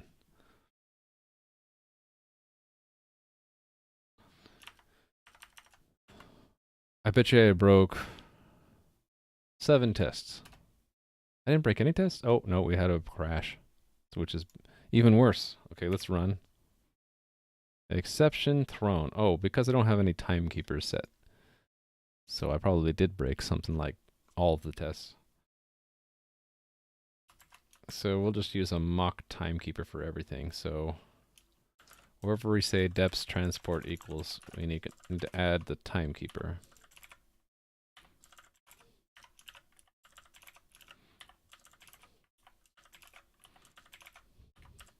This makes me think I should have a fixture that does this.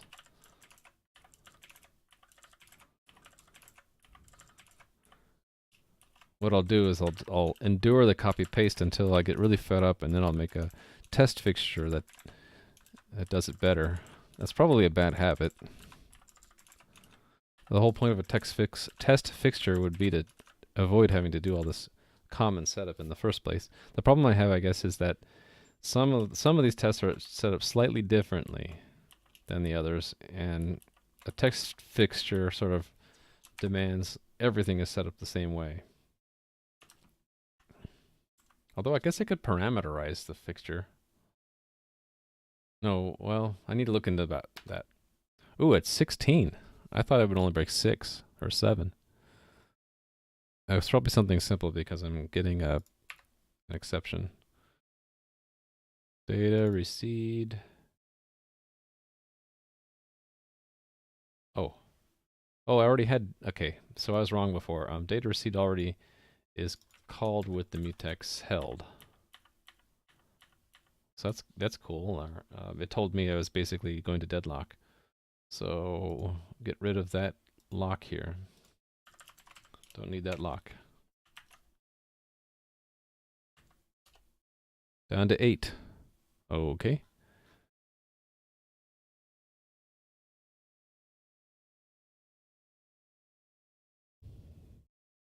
Oh, it changed the order in which the headers are printed. I suppose that makes sense because we added at the end, right? So 592. 590. Go to 592. I'm gonna need to take a few minutes break in a few minutes, actually. So content length is going to end up in the end of any expected responses the way I just changed when it was set.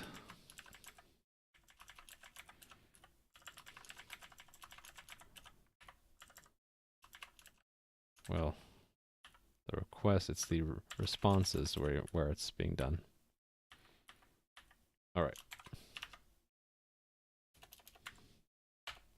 Down to 4. Connection, it's supposed to break, but it wasn't on unrecoverable error. Okay.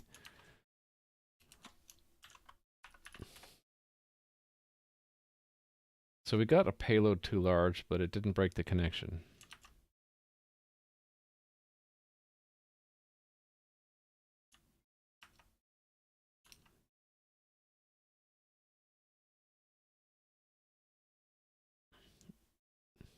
All right, we get a payload. We get an error from try request assembly, right? And it's going to skip that. It's going to go into this else. It should have set connection close, but it didn't for some reason. Is it because it's not really an error wasn't set right? And let me step through this and see why.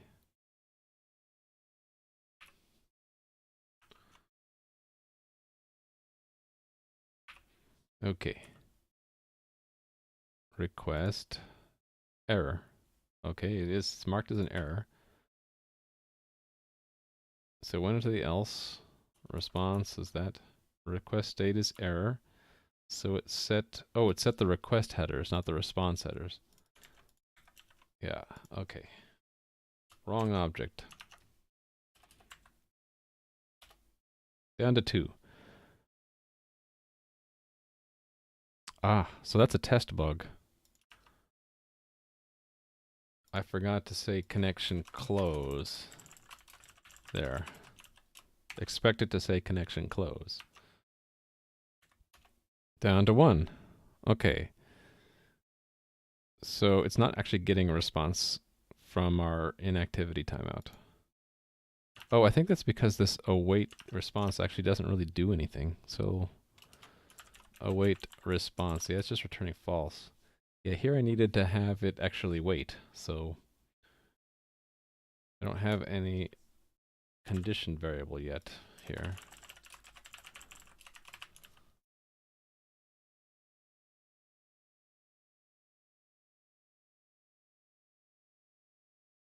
I'm just wondering, can I reuse this calling delegate mutex?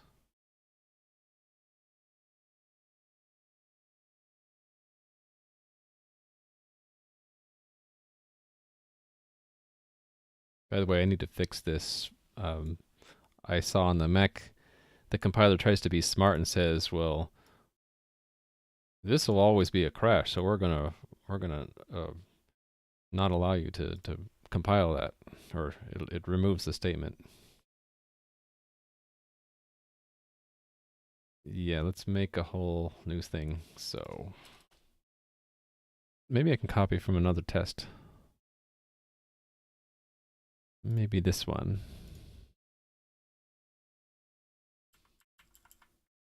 Nope. I want one with a fixture that has... This probably has fixtures in it. Yeah, here we go. I'm going to copy this stuff. This is used to wait for a signal condition upon which the tests might be waiting. This is used to synchronize access to the, well, we'll call it wait condition, wait to the wait condition, and yeah, and state. Well, to tell you the truth, I really only need one mutex, right? What if we just undo that?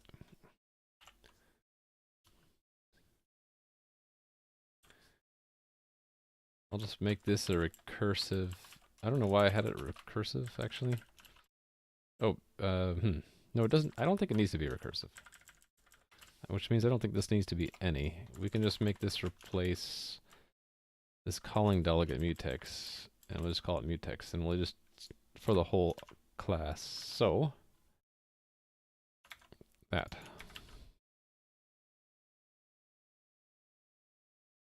And await as that same lock, well, it can't be a lock guard, it's got to be a unique lock. And we will return lock.wait, no, wait condition.wait for lock up to 1 second. We'll wait until a response, so it's wait until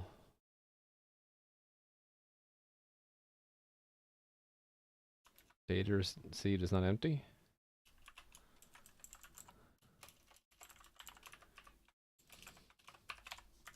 Yep. It's just in data reseed. Where is that set? We're going to have to set that right here. So get the lock guard's fine. And then wait condition notify all.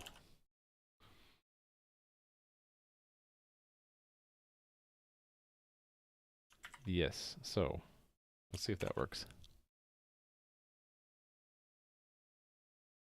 Mutex.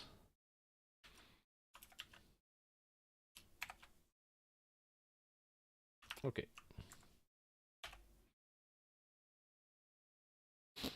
Oh, the timeout never happened. Interesting. I expected it to because we updated the timekeeper, and that should the server should have come back and said, "Hey, wait, it's been."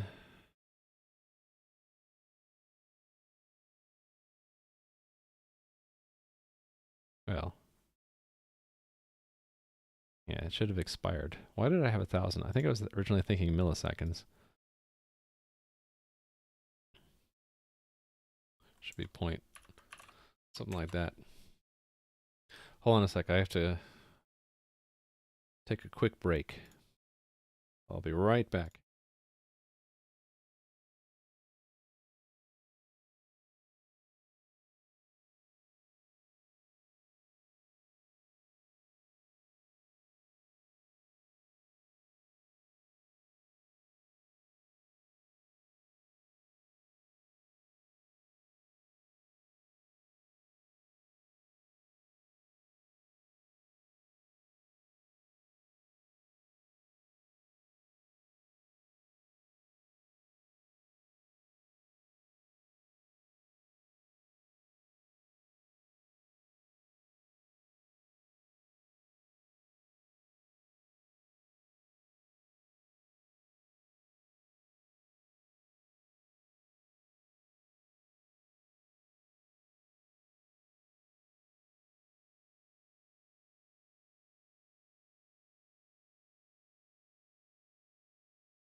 See, that was much quicker than 5 minutes.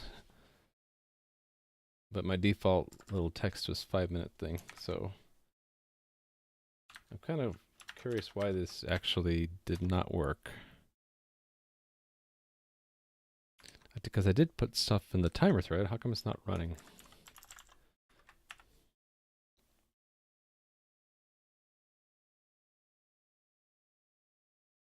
So here's what I'm going to do. I'm going to make this wait really long. How come I can't go to the definition? All right, anyway. Make that 100 seconds, and then I'll have it start running, and then I'll be prepared to hit a break, to put a breakpoint in the keeper here. All right, and then breakpoint. All right, so we have one active connection. Now, oh, it still says 0. Look at that. Let's look at our timekeeper. What's up with our timekeeper? I don't know.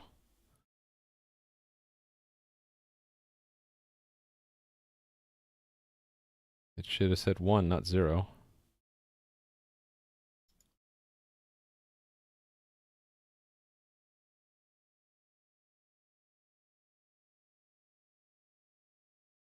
Okay, that's really weird. How come it still says 0 when I set it to 1?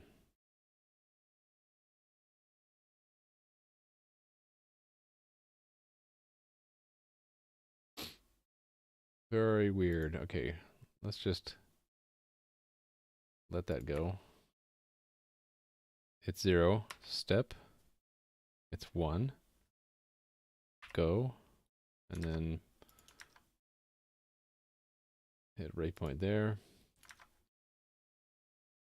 Put back into the main thread. Got set to 0. I wonder if I'm accidentally setting it instead of getting it.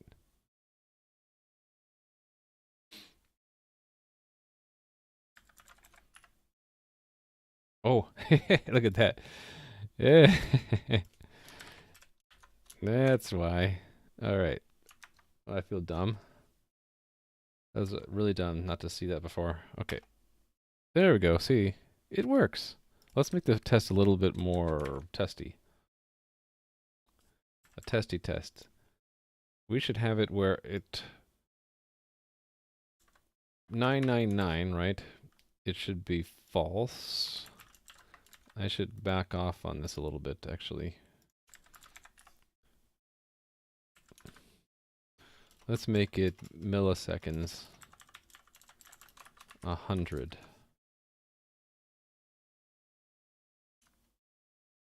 Although I'm wondering if that's too aggressive. I don't want the test to take too long. We do need to let the other thread run and make sure that it doesn't issue a timeout response. So what we do now is we set it to 1.001 and we'll assert true.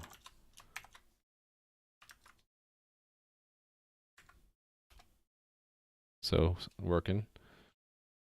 And let's have it actually write another character.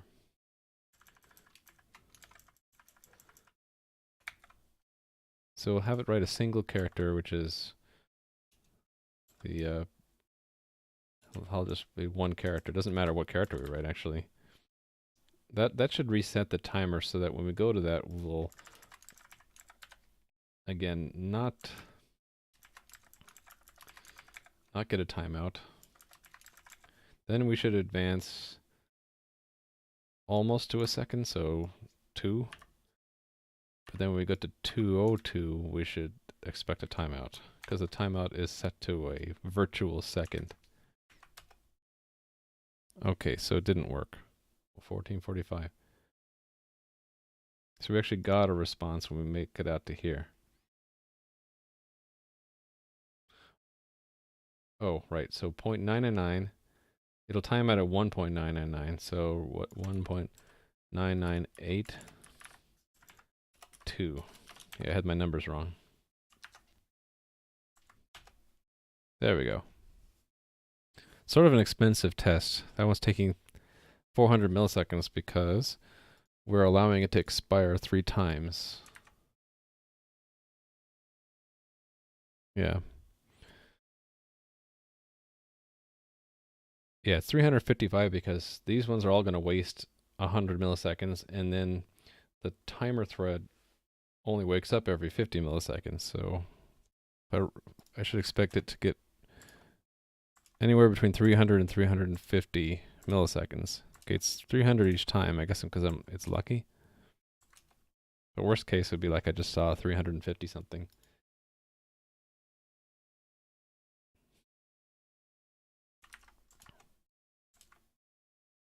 All right, we'll go with that. So that's testing inactivity timeout. Now let's try to test request timeout. So this one's pretty easy. What we do is start with an incomplete request. Okay, but here we're going to make the request timeout. We'll just make the inactivity timeout really large, and we'll have a smaller request timeout. So here, it shouldn't matter that we printed an X. We will expect a reply that it timed out there.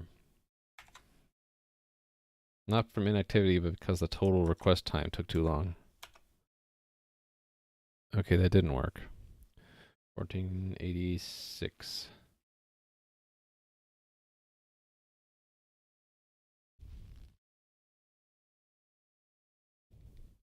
Hmm.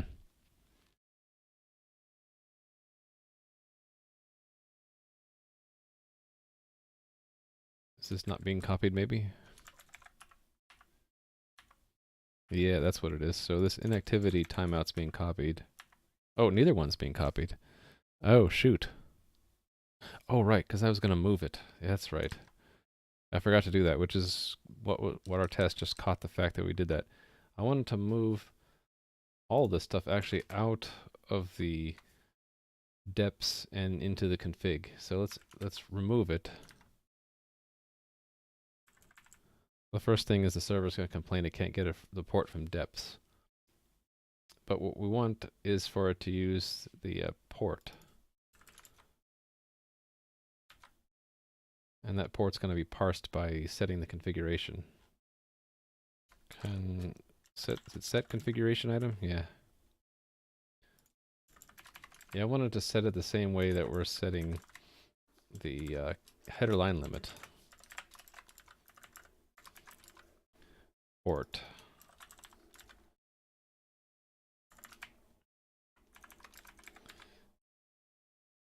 uint 16t, new port.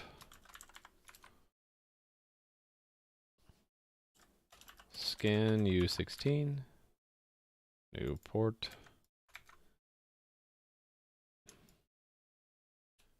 Port number changed from something to something.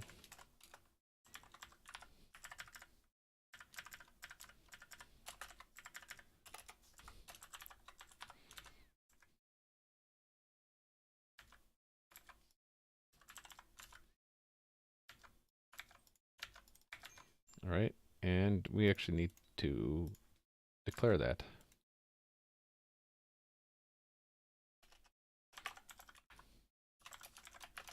Default, I don't have a default port number, do I?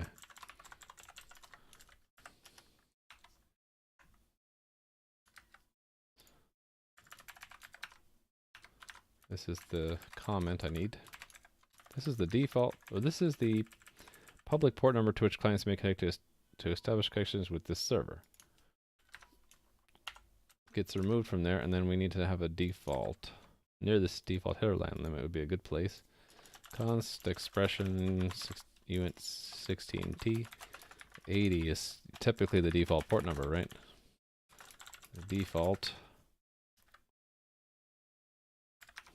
public port number to which clients may connect to establish connections with the server. All right. What now? Impl port, I think. That's what it wants.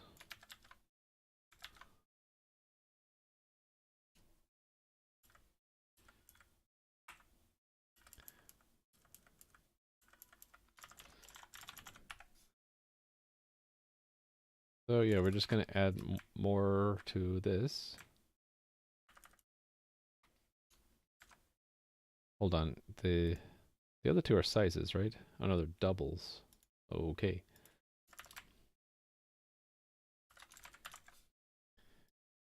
Inactivity timeout. Double new inactivity timeout.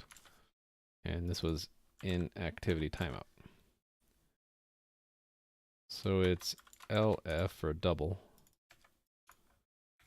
Actually, is there one for double? Scan F? No. They have them for decimals, integers. But they don't have one for double, do they? They just have to know it's LF.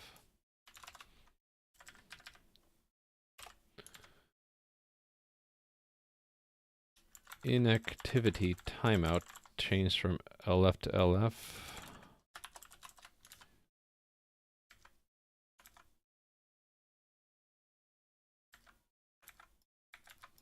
And then last is RequestTimeout.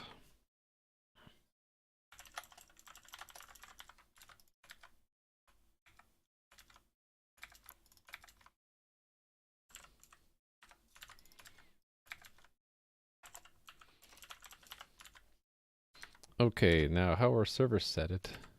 Ooh, this broke in a lot of places, didn't it? Yeah. So in general, we're going to replace deps.port equals 1, 2, 3, 4 semicolon with server.set configuration port 1, 2, 3, 4 semicolon. Right?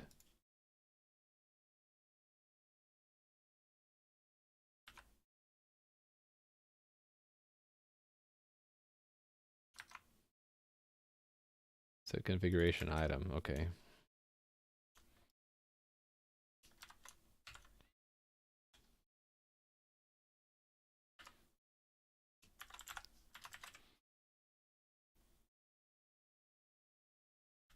Oh, okay, now we just get down to these timeouts.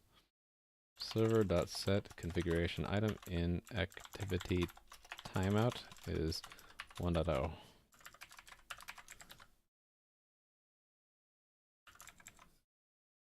This is request timeout. So inactivity timeout longer than request timeout. There we go.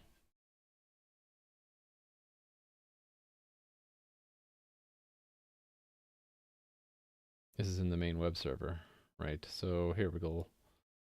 Turn this back to unit 16t.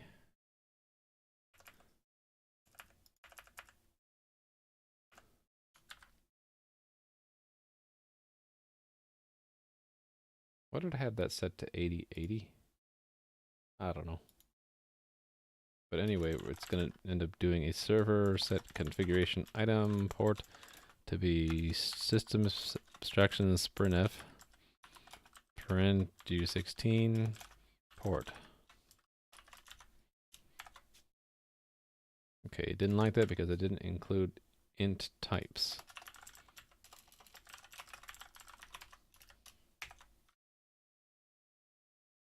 Okie doke. So tests.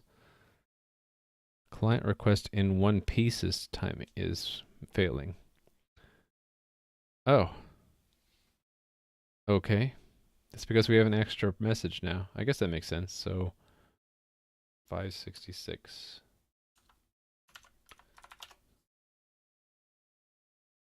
Yeah, I guess we did add a diagnostic message, didn't we?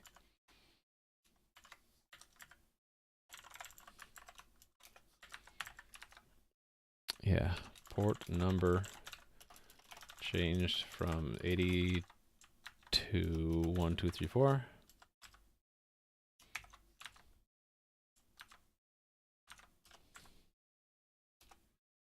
There we go.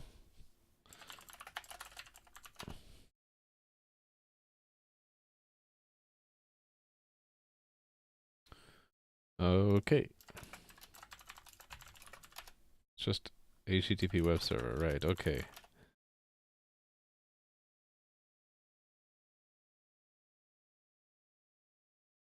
Okay, a bunch of things changed.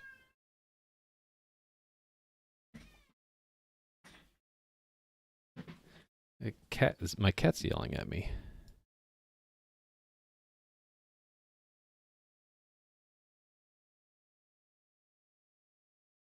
Okay, so move port HTTP server.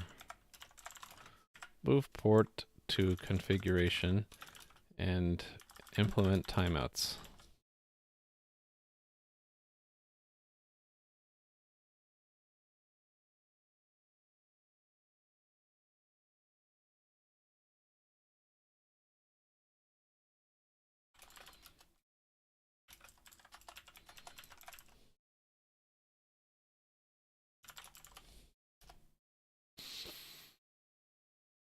Okay. Yeah, this is basically the same thing. HTTP server API changed, moving port number to configuration.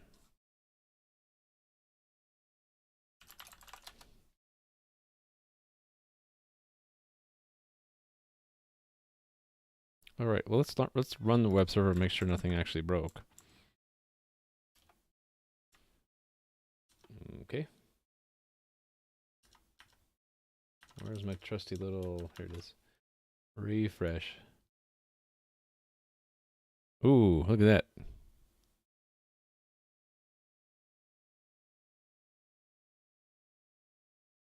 Huh, that's interesting.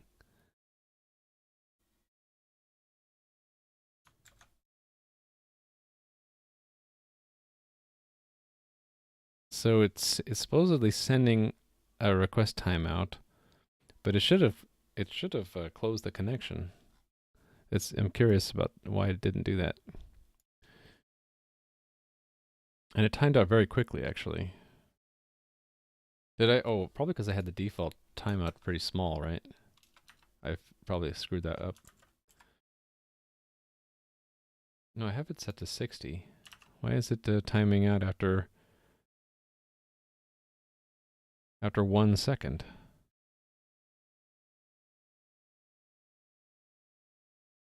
Huh.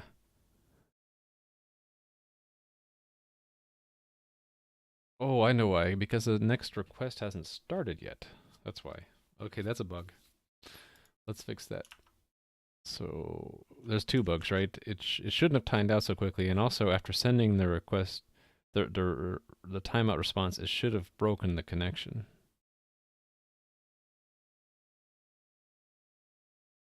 I wonder what it will show in the developer page thing here. Developer tools network. Reload.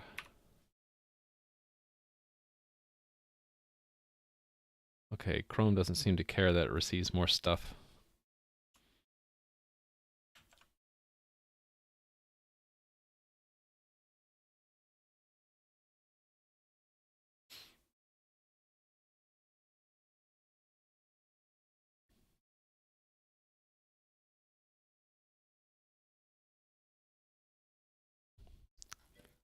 Well, let's fix the close should have happened after the timeout, so let's fix that first.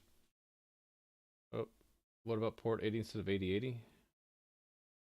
Well, it's because the default here is actually just never used in the real web server because the web server always sets something. Where does it do that? In this configure, I guess. See, it always uses its own default, which is 8080. And even then, if the configuration has the port, then we use that. And I do have that set here.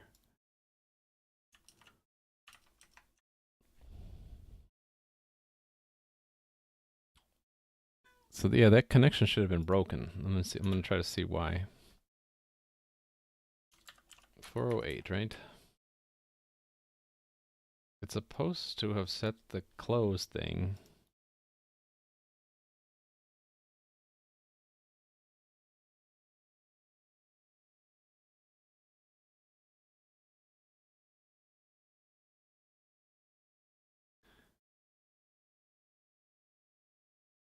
It should have called break.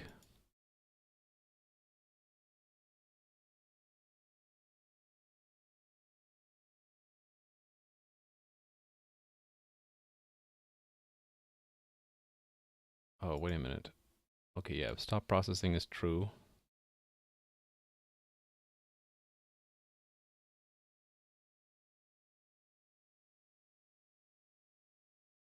I suppose we should register for those diagnostics to see them. That would be a good idea, I think. Where is that? In here?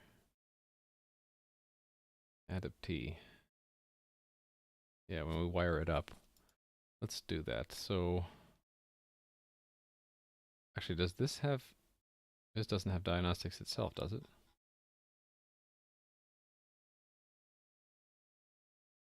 It doesn't. Shoot.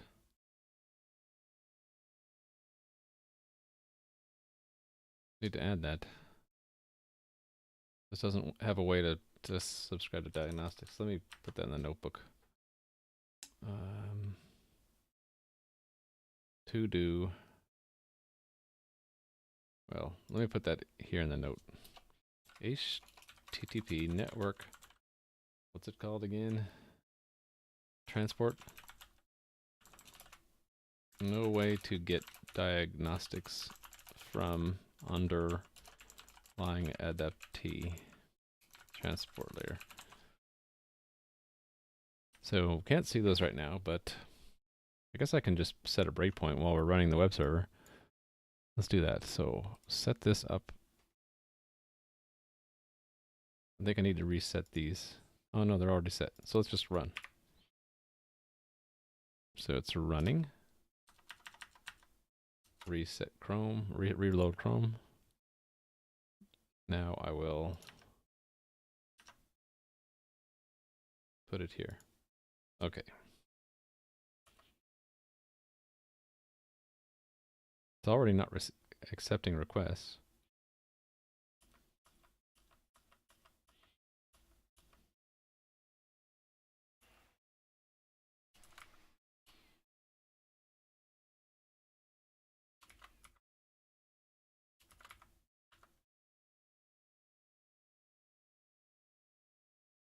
It's already stopped. So it's already closed the connection.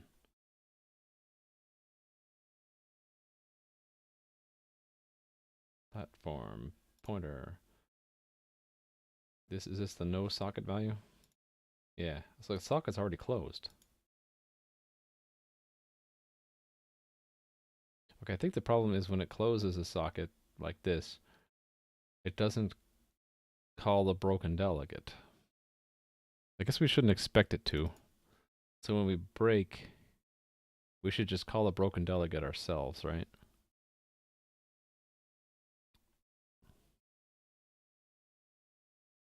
Yeah, because right now, yeah, we don't expect it to. Broken delegate. I suppose I should make a test for this first.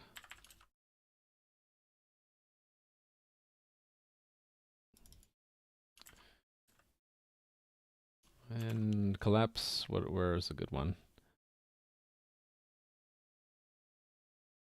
Okay, I don't even have really a test of it.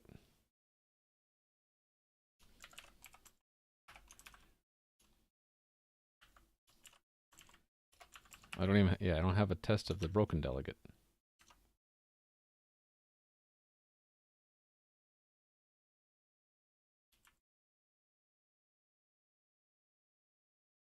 Yeah, let's just copy this one.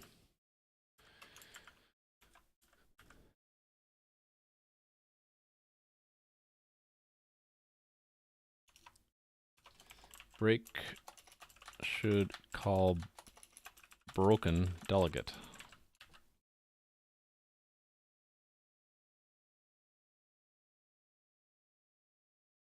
Okay.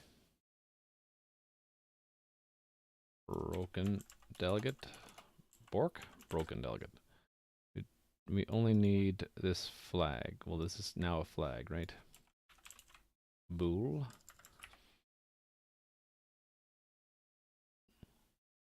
It's all synchronous, so we don't need this stuff actually.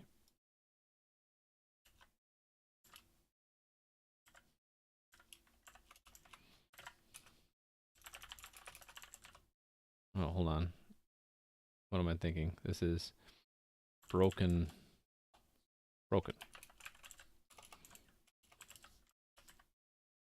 I deleted a bunch of stuff I shouldn't have, didn't I?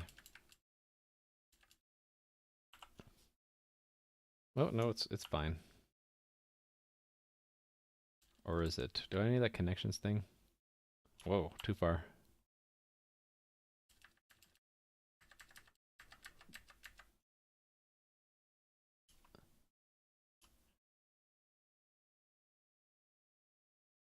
I do need that stuff.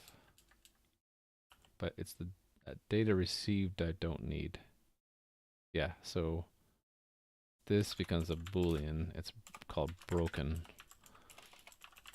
Broken delegate gets broken and just sets it broken equals true. What's it not like here? Oh, this one. Set broken delegate.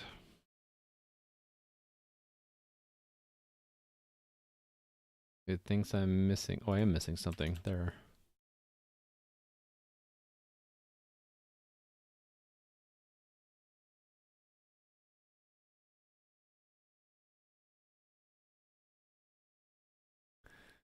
Yeah, so we're moving this. Broken.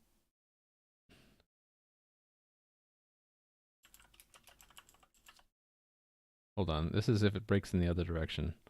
So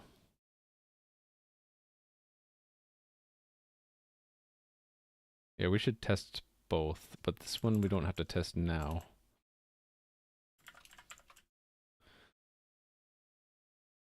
This is when we call break, it should call a broken delegate on the way back. Yeah, so what's it not like?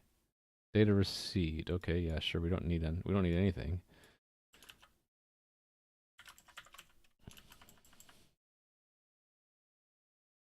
Right, wait for a connection.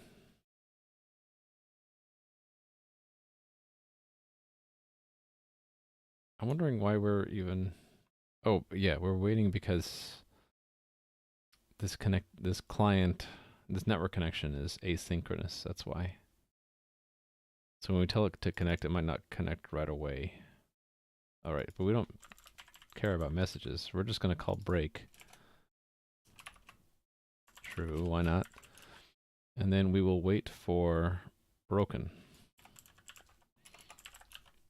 return broken.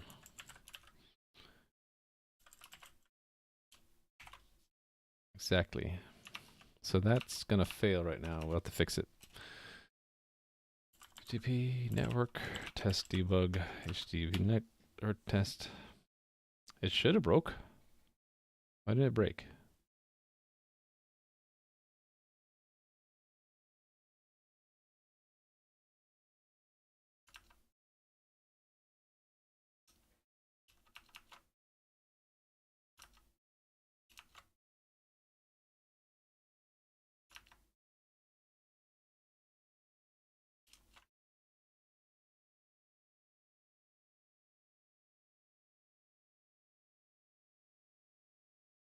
I should have called close.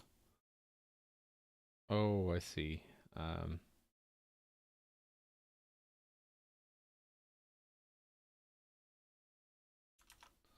no, I don't see. Oh, is it because our implementation of our network connection implementation closes the other end? I think that's why. So how am I going to test this better? Do I have a mock connection? In this? No, I don't have a mock connection.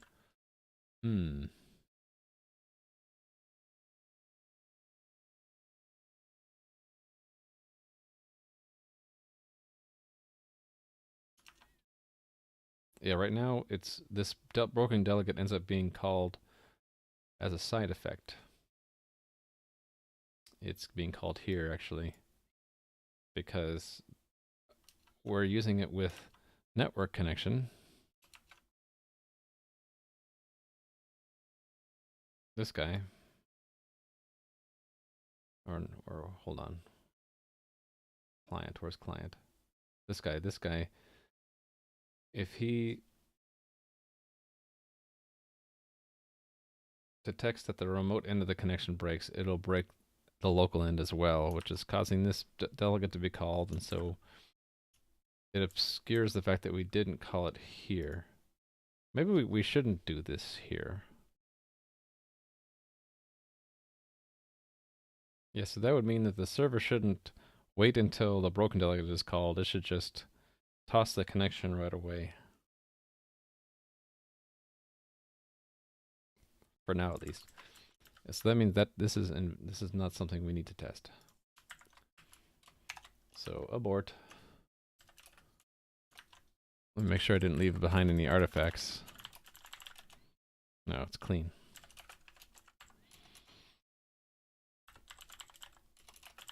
What did I change so far? Nothing. Okay. Yeah, so the real problem is that this... Where do we check for broken stuff?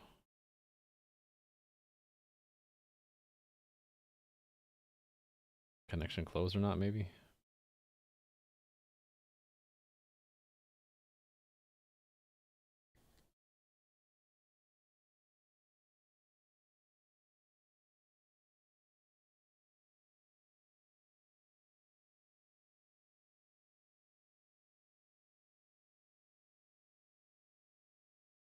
Yeah, it'll tell us to...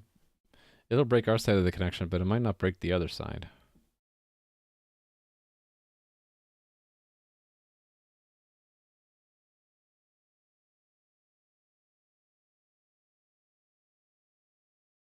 Okay, well, I think what I'll do is I'll take this request. I'll make it pretty... Ooh, what happened here?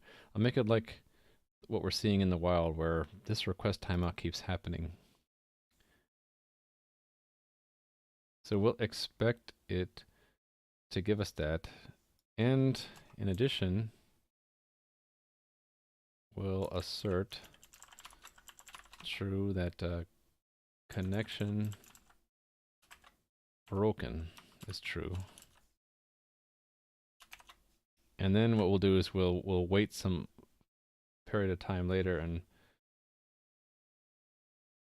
we'll expect that the diagnostic message doesn't keep happening. That's what we'll do.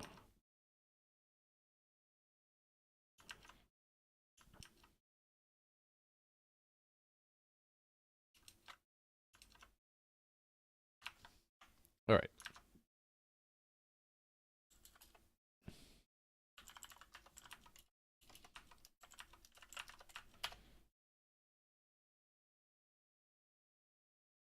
We're capturing diagnostics, I hope.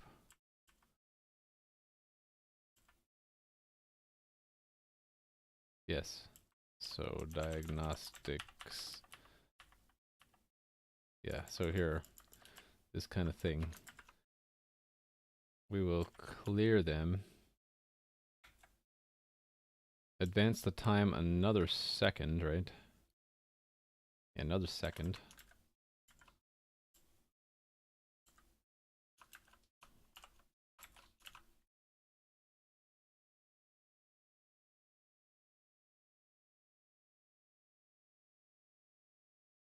And then I guess we need to wait another 1/10 of a second. So standard thread, this thread, sleep for standard chrono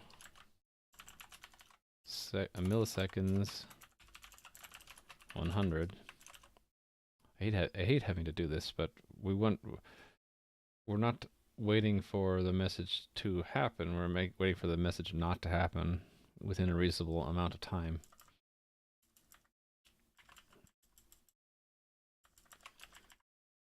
So basically assert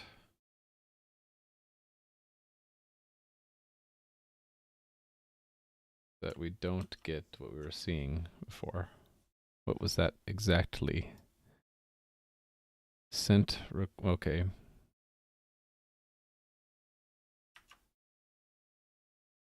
We'll have to do a loop, so bool.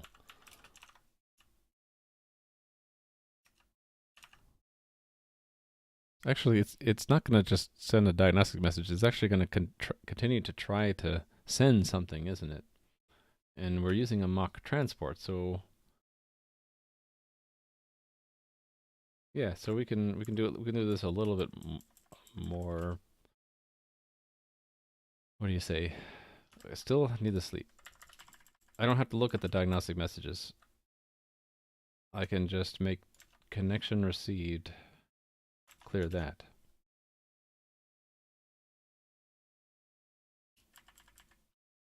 I don't even use this client. Why am I even defining that? I don't know.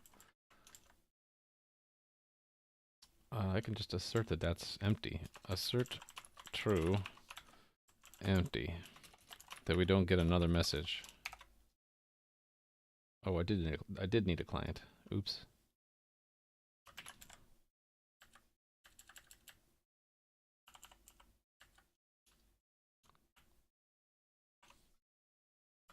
Needed a client to parse the response. Yes.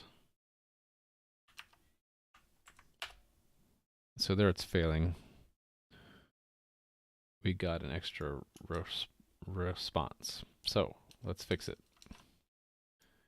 After this break, actually we should look for all the places I call break. It should just be that one. After we tell the connection to break, we should consider this broken. So it'll be what our broken delegate does. This thing. Let's refactor this out. So we'll make this, I guess, near one of these other functions.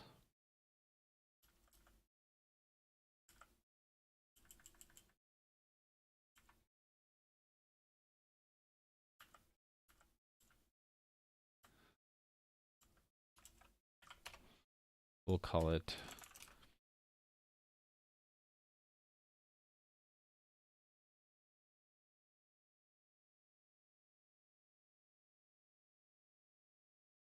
on connection broken.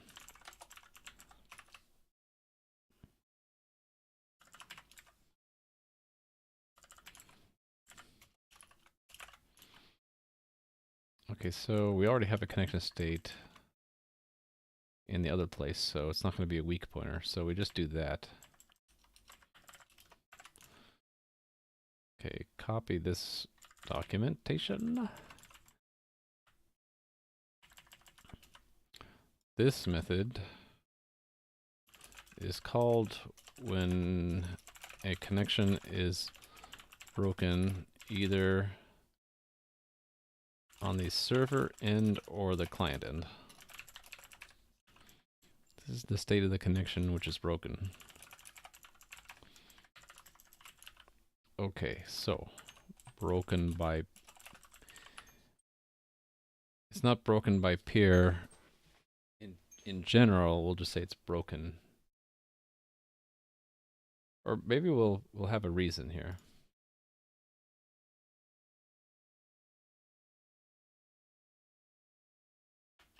Yeah, I like that. So reason.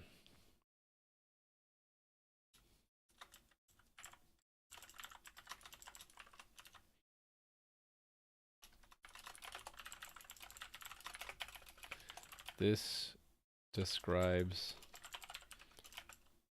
how the connection was broken. Okay. So here we'll say on connection broken, connection state, comma, broken by peer. And then where we actually call break, we'll say on connection broken, connection state closed by server.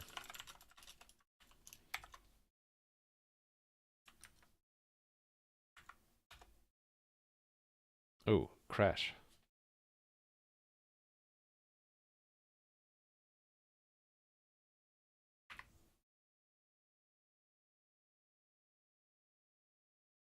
Huh.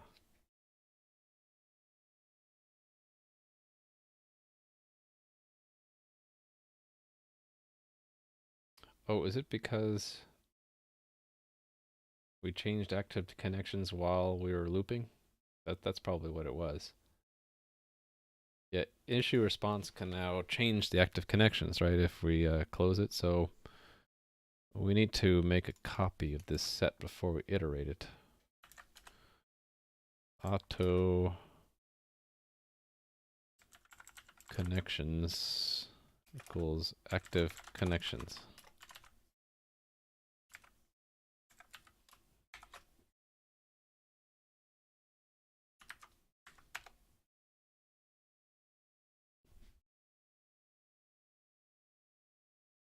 Request timeout. That's a little bit redundant, isn't it? Why didn't I see that?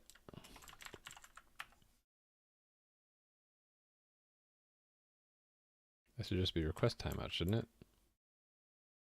This should just be inactivity timeout.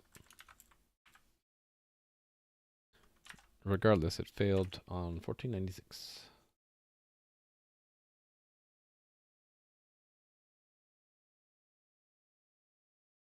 Huh. It didn't call break?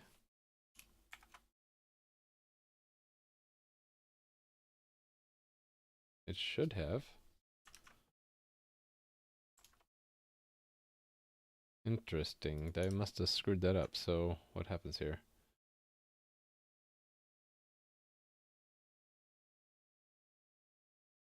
It should have called break. Let me see.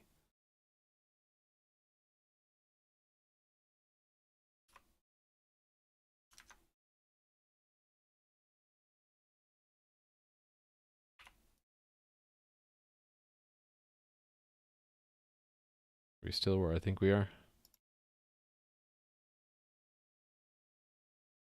Yes.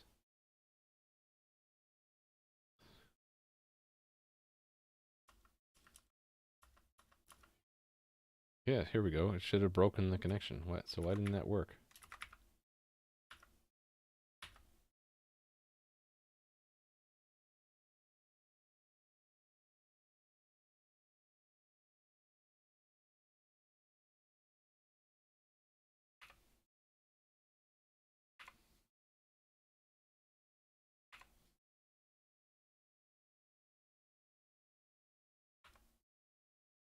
Okay, is this just a race?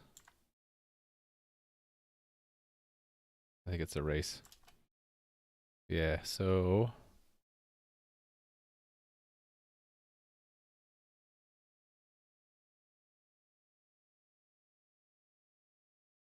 yeah, because it happens in another thread, that's why.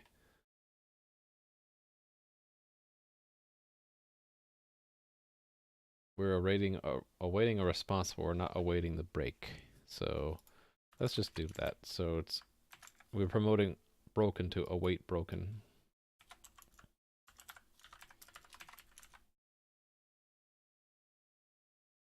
And make a body for that. IntelliSense is failing me on this file for some reason. This method waits for the server to break the connection. Not server broken, the connection broke. The connection is returned. Await, broken. Return, broken. Which means that when it gets broken, I gotta hold on to that mutex, don't I?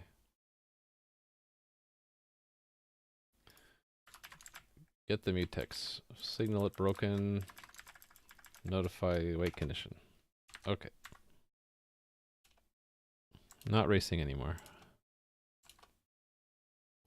Cool. Let's check that in.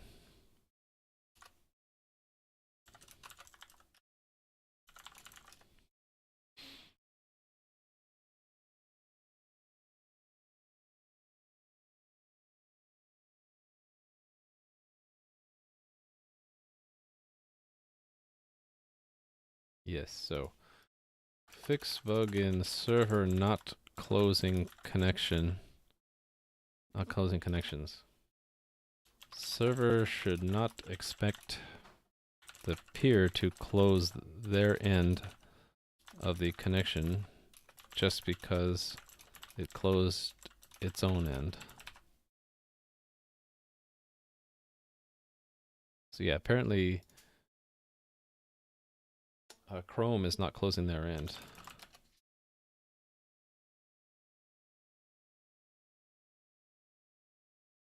So let's try again. So refresh.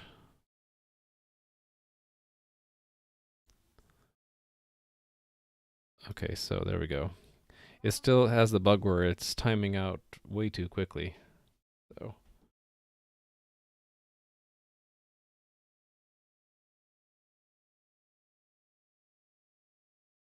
it shouldn't actually. It actually shouldn't send that. We shouldn't be sending a 408 request timeout if the request hasn't been started, should we? What does the spec say? Spec, where are you? RFC 7230, yes. Timeout. Failures and timeouts.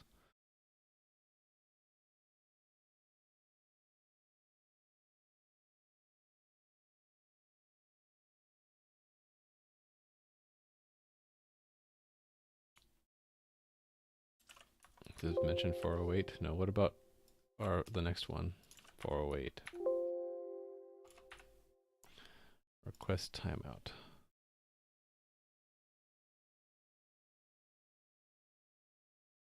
Yeah, I actually don't think we should send this until the first byte. Yeah, this is how the problem from two different angles. I'll write a test that describes the problem here. It's kind of like request timeout, but it's where we haven't even sent anything in the connection yet. Well, there's two types. It'll be we'll do them both separately. So we'll send a full request here.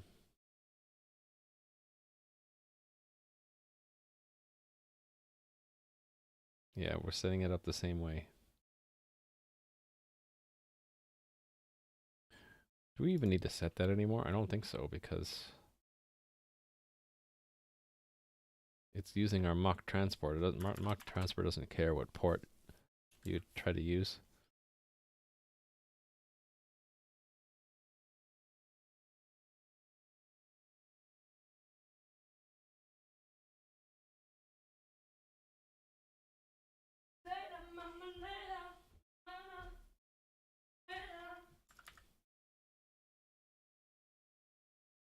See, after we do the connection, we'll just advance the time by past the request timeout. And then we'll do an assert.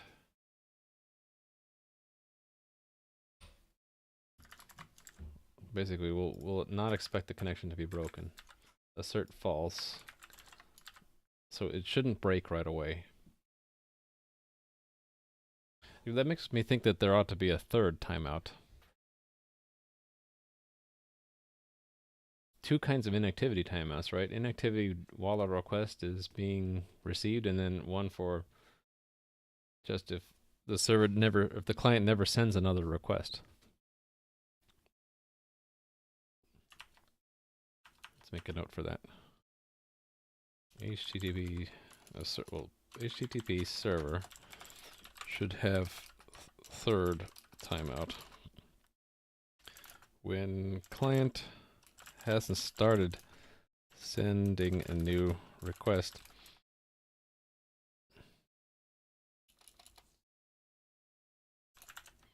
and never actually does.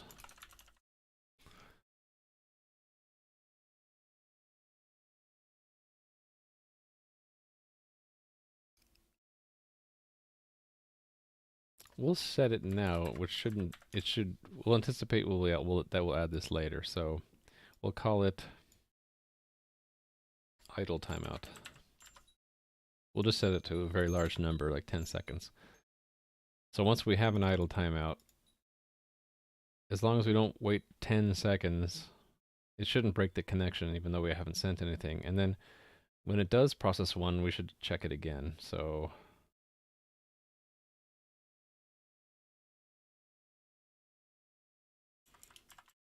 assert true, await response.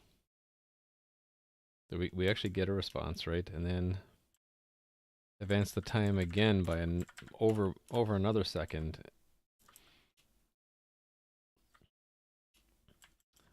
Send it again, and assert that we get a response. It's still not going to work. I need to clear the response though. Data received, need to clear that after we receive the first one.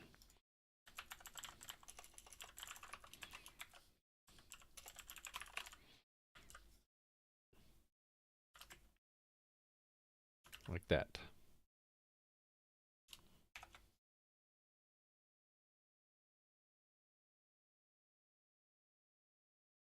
Oh, I did rename it. Did not make it unique, did I? I guess that'll be idle timeout. We'll turn this in when we implement idle timeout. Well, actually, we can do it right now, right?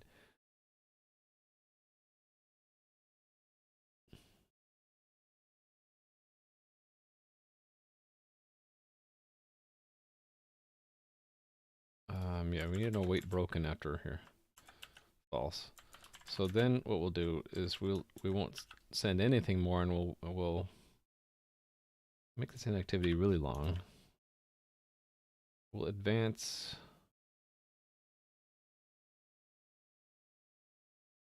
Hold on. Make this short and this long. So we'll advance to 30 seconds. It should still not have broken the connection, but when we advance to 100 seconds past the last response, so that would be 103. Then it should break.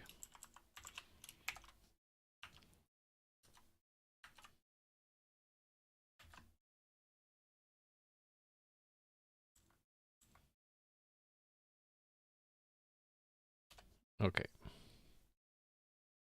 1543. Yeah, so right now it's breaking early because it's using a request timeout even though it hasn't started receiving anything yet. So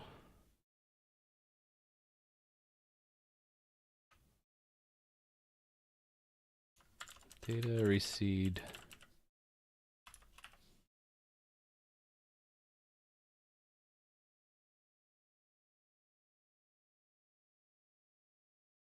I think what we'll do is we'll have another flag called request in progress.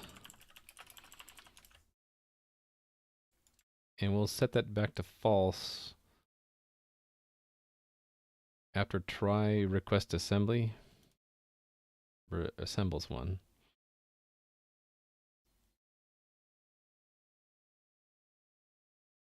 Yeah, I know what we'll do. We'll say request in progress equals reassembly buffer not empty.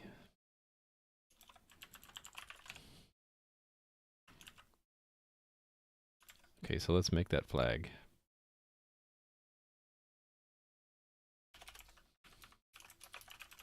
Initialize it to false. So this flag actually, do we even need a flag? Because we can just look at yeah, we don't need one. Never mind.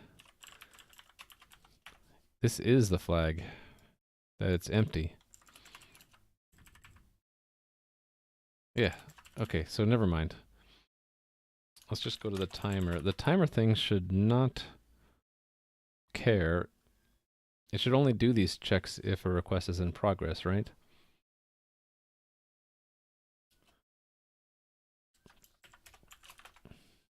If connection state reassembly buffer. Oh, hold on. Maybe we do need a flag because the reassembly buffer could be empty, but a request might be in the progress of being assembled. Oh, well, hold on. We can say if it's empty and connection state next request state is not equal to request state request line. Means it's received at least one line, right? Is that true though? Yeah, because parse request won't accept anything until it gets the whole request line. Yeah, because it doesn't actually have any buffer at all internally.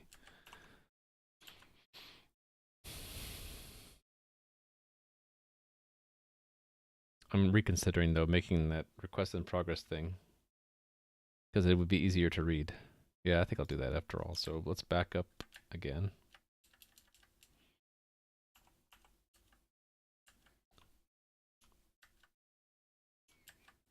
This flag indicates whether or not client is currently issuing a request to the server. All right. So it starts out as false. It gets set to true if we start a new request and the reassembly buffer is not empty. It's set to true if we get data at all. So that'll work, right? And then so in a timer, we can simply say if connection state request in progress, then these timers apply, right? Else, and this is where we'll probably want to use the idle timeout. Should we just define that now, I guess? So inactivity. So let's make a default.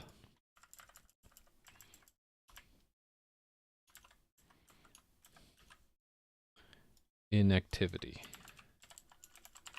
I don't know, how long do we keep a connection open and with no requests being sent?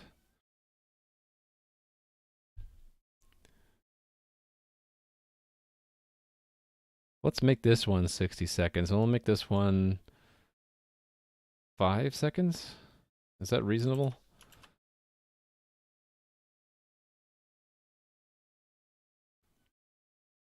So the request timeout is where you're still sending a request. It might take a little while because it might be a post with like a 10 megabyte attachment, right? Would that ever take longer than 5 seconds? I don't know. I guess this might be kind of strict. Let's make them the same. 60 seconds. This is the default maximum number of seconds to allow to elapse between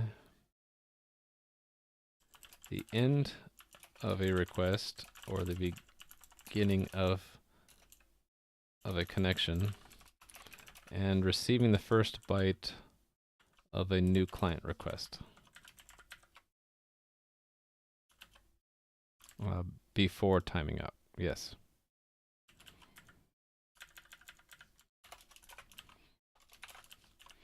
And we'll name it default idle timeout.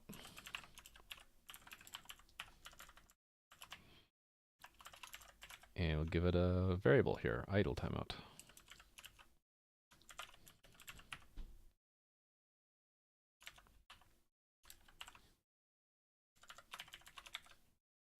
Whoa.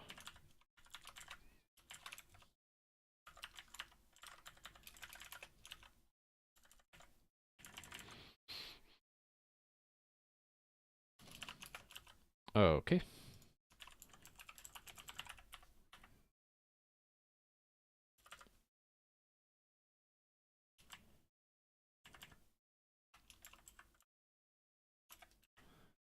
Idle. New idle.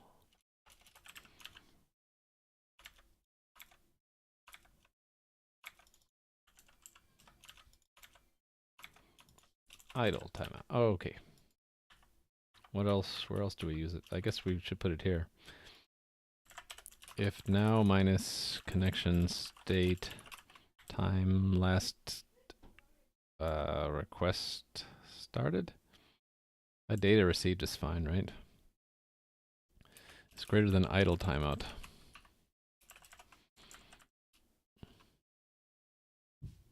I suppose I could just combine this one into together. Well, to make it readable, we'll say timeout. Assume it's false. We'll say it's true in that case. Else, it's also true in that case.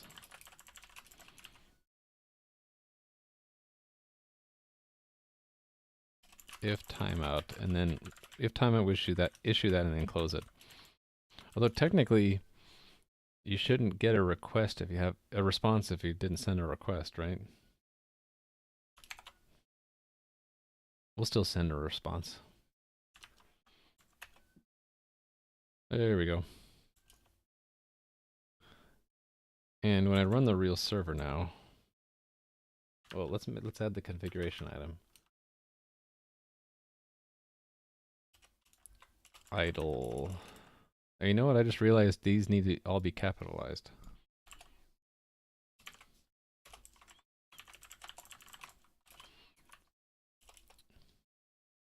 And we expect these to be numbers, don't we? So 60. We just say 60. Or maybe to force them to be, yeah. Okay, run the web server.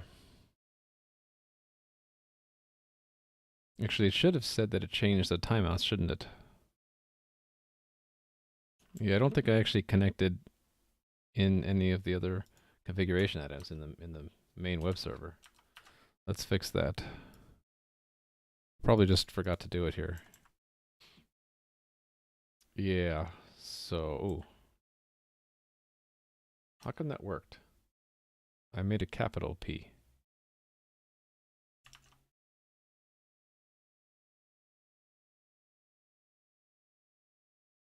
You know what? This ought to be cleaned up anyway. I think what we should do is we should say this is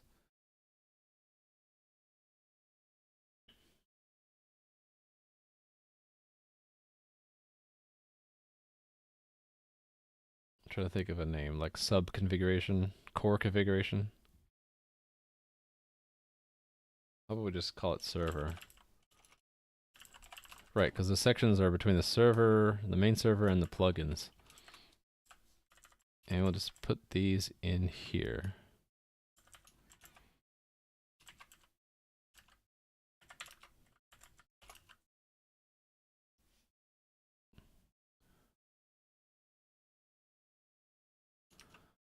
Yeah, unfortunately, the JSON, we didn't add a method to enumerate the keys of a JSON object, so I can't implement it the way I want.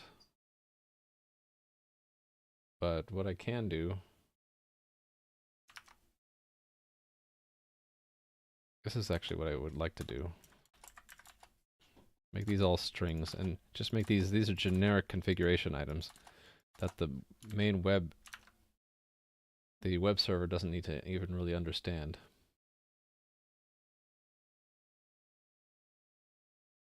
Maybe I should just add that to the JSON right now. That'd probably be better. So back to JSON.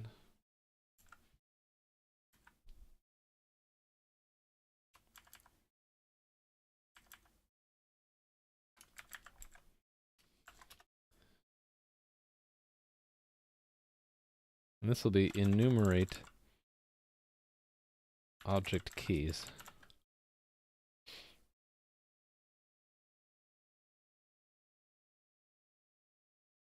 Or really, it's just get object keys, right? That's all we really need. Just looking for JSON up here, so.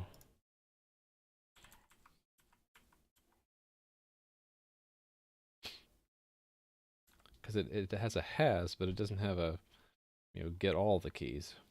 Add, cert, yeah, so we'll just call it get keys. So nested, I want one which has like more than 2 keys. Okay, like this.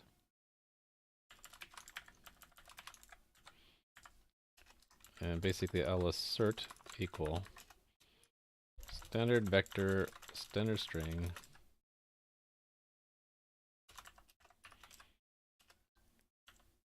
JSON get keys. So I'm going to expect the keys value,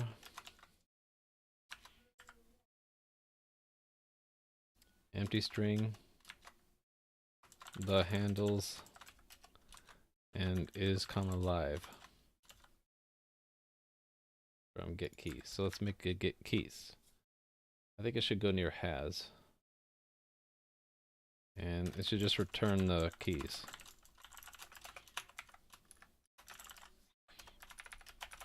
This method returns the collection of keys. Returns the collection of keys of the values in the JSON object.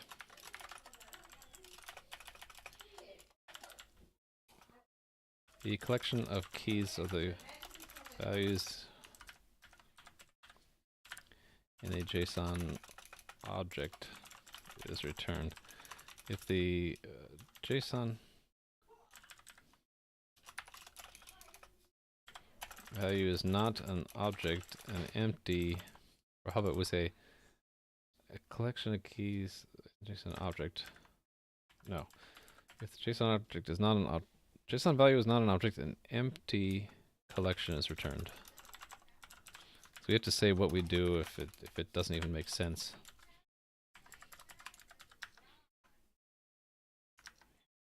Okay, JSON.cpp.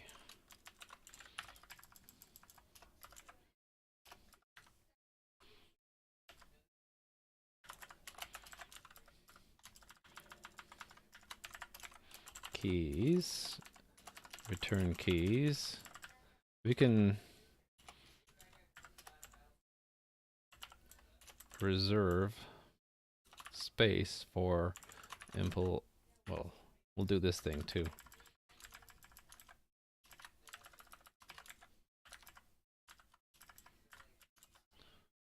Object value size, right?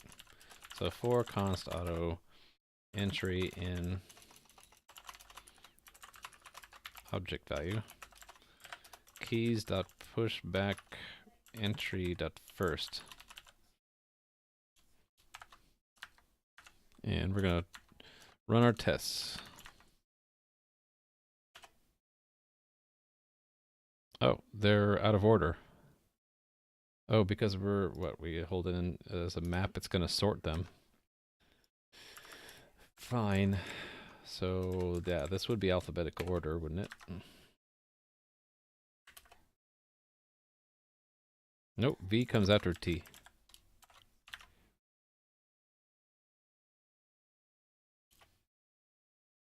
How come, oh, I forgot a comma.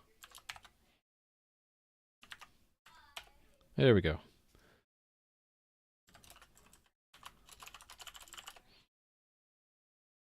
Yeah, I added this keys because I really need it. Add get keys method.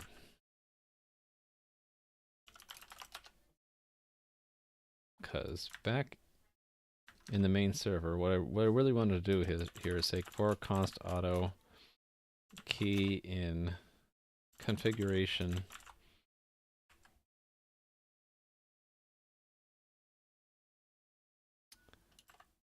server.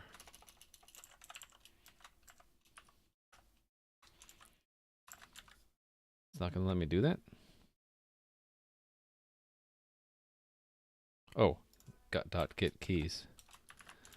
Yes, so for all the keys, server.set configuration item key, comma, configuration server key.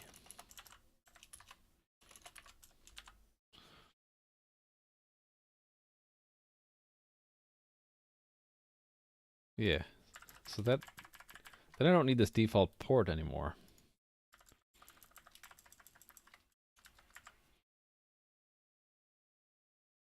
I lost my place. Where was I? Here I was. So I don't need this. I don't even need to do any of this stuff. What's this up here?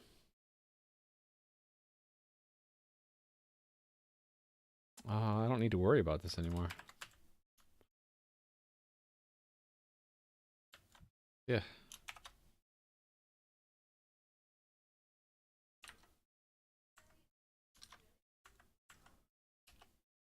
Okay, there we go. Idle timeout changed. Activity timeout changed. Port number changed. Do I really want to print it if it didn't change though? Let's not.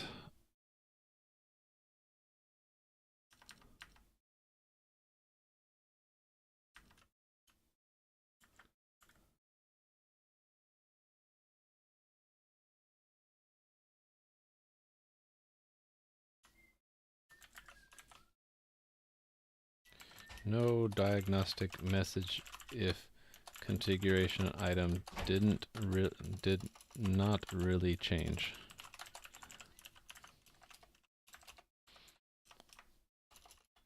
Assert true.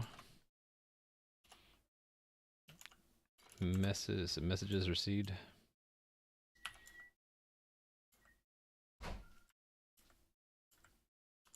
I forget, what is it called?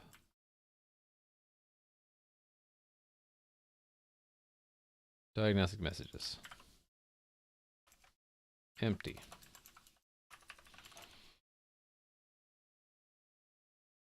Okay. Don't need this stuff. We're just gonna set. This also kind of tests that we know what the defaults should be.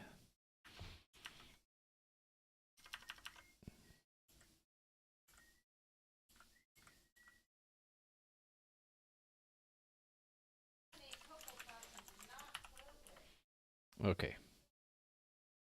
Header line limit. The default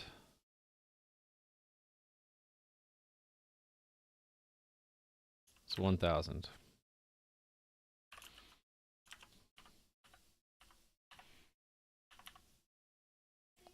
Port. Let's get all the keys first. So port, activity timeout, we already have. Request timeout and idle timeout, right? Keep them in the same order. Port, I think we have it 80.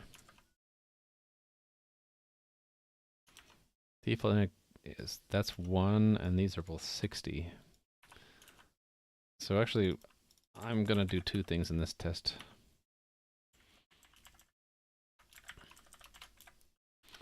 I'll set it to the default, and I'll set it to something that's not the default.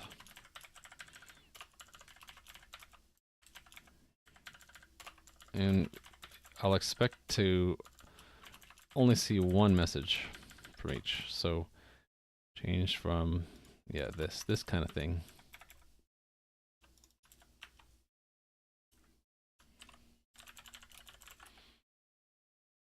Port number.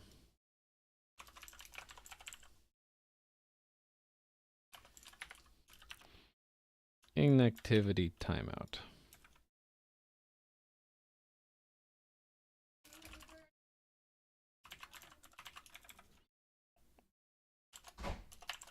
Request and idle. And after I finish this stuff, I'll probably finish up the stream and continue at, what do I have my schedule set? 9 p.m. Pacific. So gonna be winding down in a little bit. Idle timeout. Yes. Okay, this is 60 to 60.1. Yep.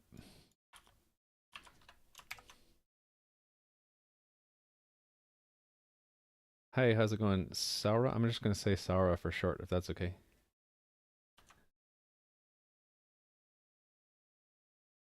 Or is it? Let's see if I can say it. Sarabshri? Sarabshri. That's a tough one. Okay. Yeah, so this is sort of printed grossly, isn't it? So yeah, I expect the test to fail, but then here, I will only print the diagnostic message if it really did change. So only if info port not equal to new port.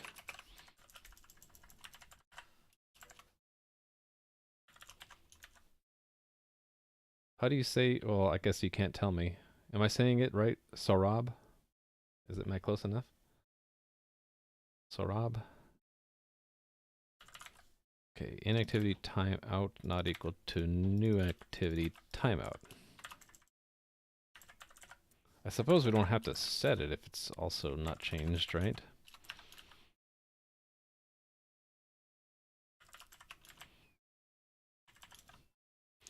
Request not equal to new requests. I'm being a bit nitpicky, but that's fine. We're all allowed to be nitpicky when we're coding.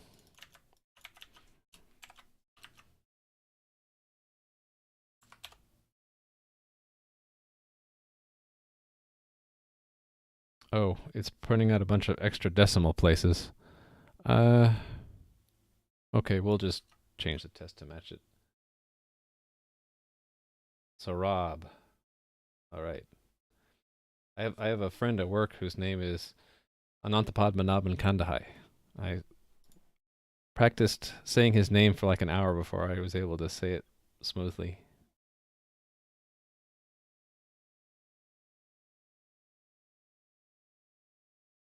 Okay, yeah, these want for some reason 6 decimal places.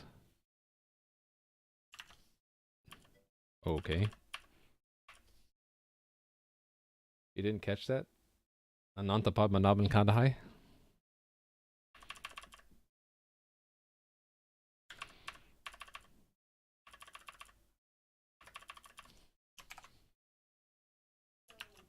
My friend Anant.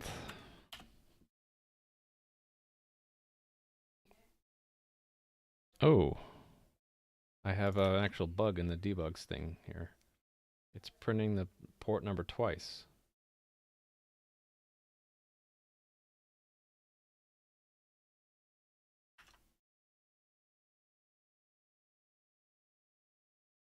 Oh, it's, no. Take it back. It's this, right? No? What's the bug here? Oh, header line length limit. It's not printing the correct thing here.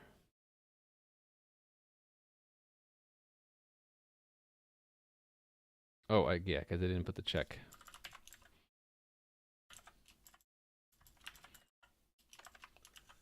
Okay, have fun. I don't mind lurkers. Feel free to ask any questions you might have.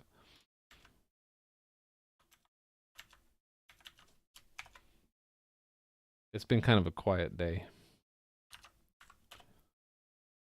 All right, so let's check that in. That was back in HTTP. Oh, I forgot to check all that in. Okay. Let's check this first one I forgot to check in earlier in now.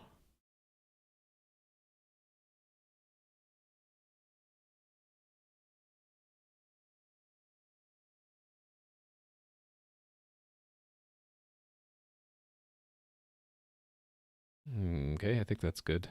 And this is unrelated. This is the nitpicky thing. Right, so this is all the first test. Stage that. Yeah. Add idle timeout. And this one was don't print diagnostic messages when configuration items don't change. The nitpicky change.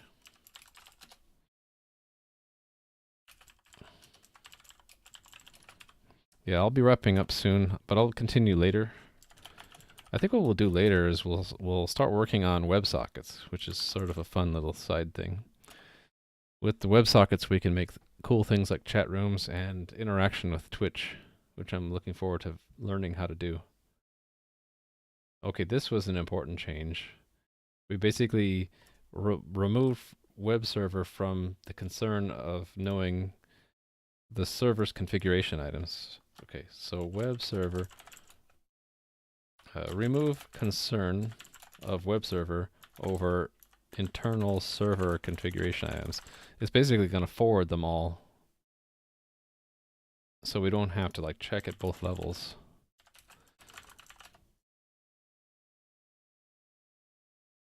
Okay, and then here config.json, move all internal server configuration items into object. Also, make all internal server configuration items string values. And then again, also make timeouts floating point numbers in units of seconds. I just think it's nicer. Nicer for humans to measure time in seconds rather than milliseconds. You can always use a floating point value and have it 0.001 if you want a millisecond. Okay, so let's run our web server and check it out now. So the only thing that really changed from the default is the port number. Let's bring back Chrome, so refresh. Okay, so the problem before of it timing out after a second is gone. It still should time out after 60 seconds. I don't know if I want to wait 60 seconds though, so I'll stop the server and I'll change our configuration. Let's make it idle only 5 seconds. You can see that idle timeout changed from 60 to 5 seconds. So now when we reset, 5 seconds after that these connections are opened, it times them out. So it's working as expected. And apparently Chrome doesn't care that we close the connections on it, which is good, I guess. When you hit refresh, it just opens new connections, right? Yep. And then if you hit refresh, it's going to, a lot of the time, reuse the same connection. It's weird. I still don't know the real answer. I have to guess that it's opening multiple connections at first in case there are a lot of things it needs to download in parallel. I'm guessing that's why. Probably speeds up most websites. Anyway, I think we're good.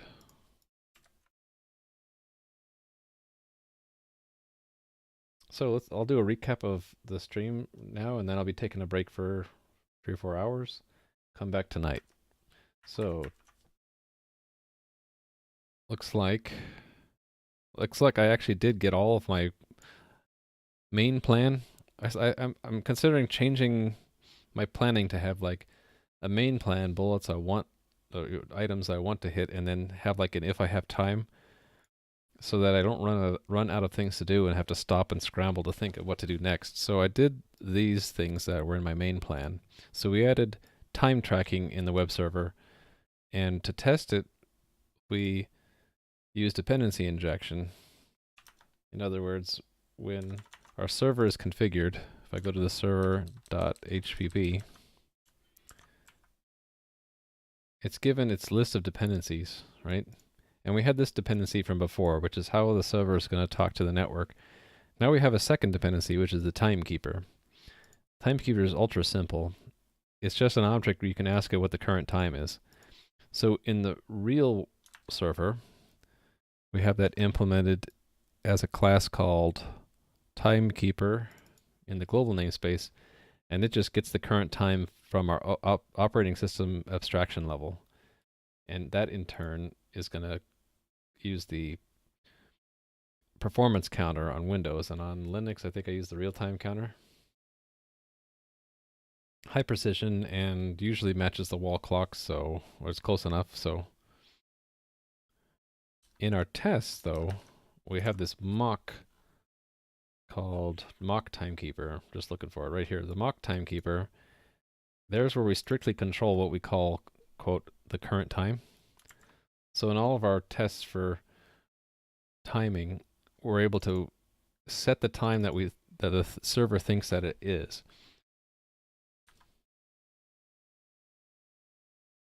So after we added that time tracking, we started recording the different times of different events in each request.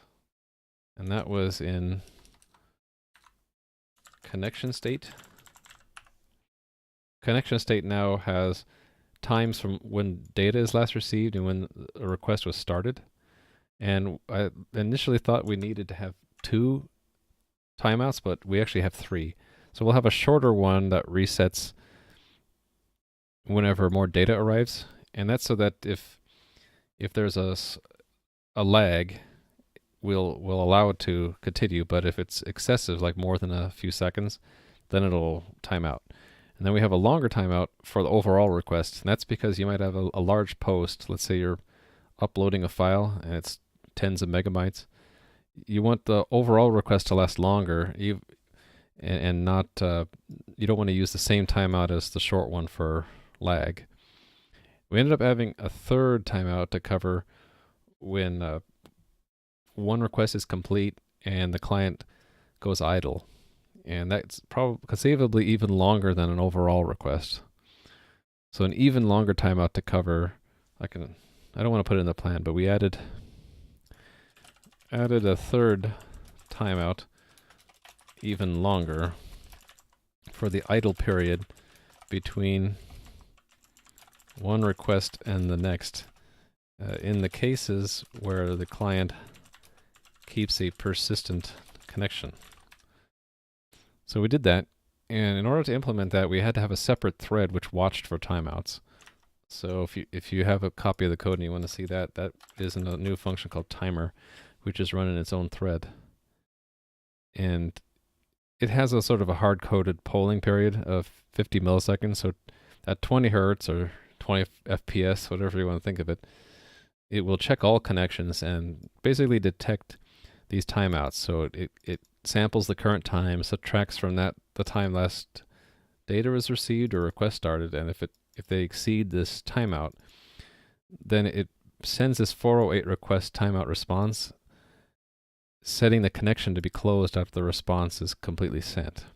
We refactored out this function called issue response to do some of this work, like set the content length of response, generate the text for the response, send a diagnostic message, and then if the close was set, we break the connection. Yeah, I'm doing TDD. Oh, you're learning that yourself. You're reading a bit about mock and patch today. Yeah, so if you want to take a look, there's a link below to where all my code is checked into GitHub. And I got plenty of mocks, plenty of tests. How many tests are we running? For HTTP alone, I have 53 tests. What's another big one? That's probably the biggest one, actually. Maybe message headers is big too. 23 tests. And this is covering, I think it's going to be 7 suites. Let's see, 8 test suites now. Oh, system abstractions is probably a big one too. Yes, so if you want to take a look and see at least how I write tests and mocks and all that stuff, take a look. I'm using the Google test framework. Google test. So yeah, in this issue response, we're closing the connection if this close token is set. Sure, no problem. And so that allowed us to watch for timeouts, and we did a little bit of refactoring there, like I said, with the issue response. I didn't get to these, so I'll probably put these on the to-do list because I want to do something fun next stream tonight, which will be tied into the overall plan in this roadmap, which is to have dynamic content. WebSockets are pretty neat because they allow you to do stuff like chat rooms where you have communication in both directions. So the server can send data to the client even though the client didn't ask for any. So we'll start working on that. That's its own protocol, which will probably take several streams to fully implement. But once it is done, we'll be able to do some kind of neat things with our web server. So let's see, what else? That's pretty much it for this stream. Yeah, I think I'll put up the plan in a few hours. It'll be in this notebook. By the way, the link to this notebook is also below. I'll be putting up a plan, and we'll plan to cover WebSockets, I think. So until then, everybody, take care, whether you're lurking or you're chatting. I appreciate you watching. I hope you found it interesting. Talk to you soon. And it'll be, again, 9 p.m. Pacific, so that's in 4 hours. I'll be back. And since I'm wrapping up, let's see if someone else is streaming. How about I send you guys over to Lumpy Touch? This guy is a pixel artist. I find it fascinating. He's working on pixel art for a game, so let's host him. So yeah, stick around if you're interested in some pixel art.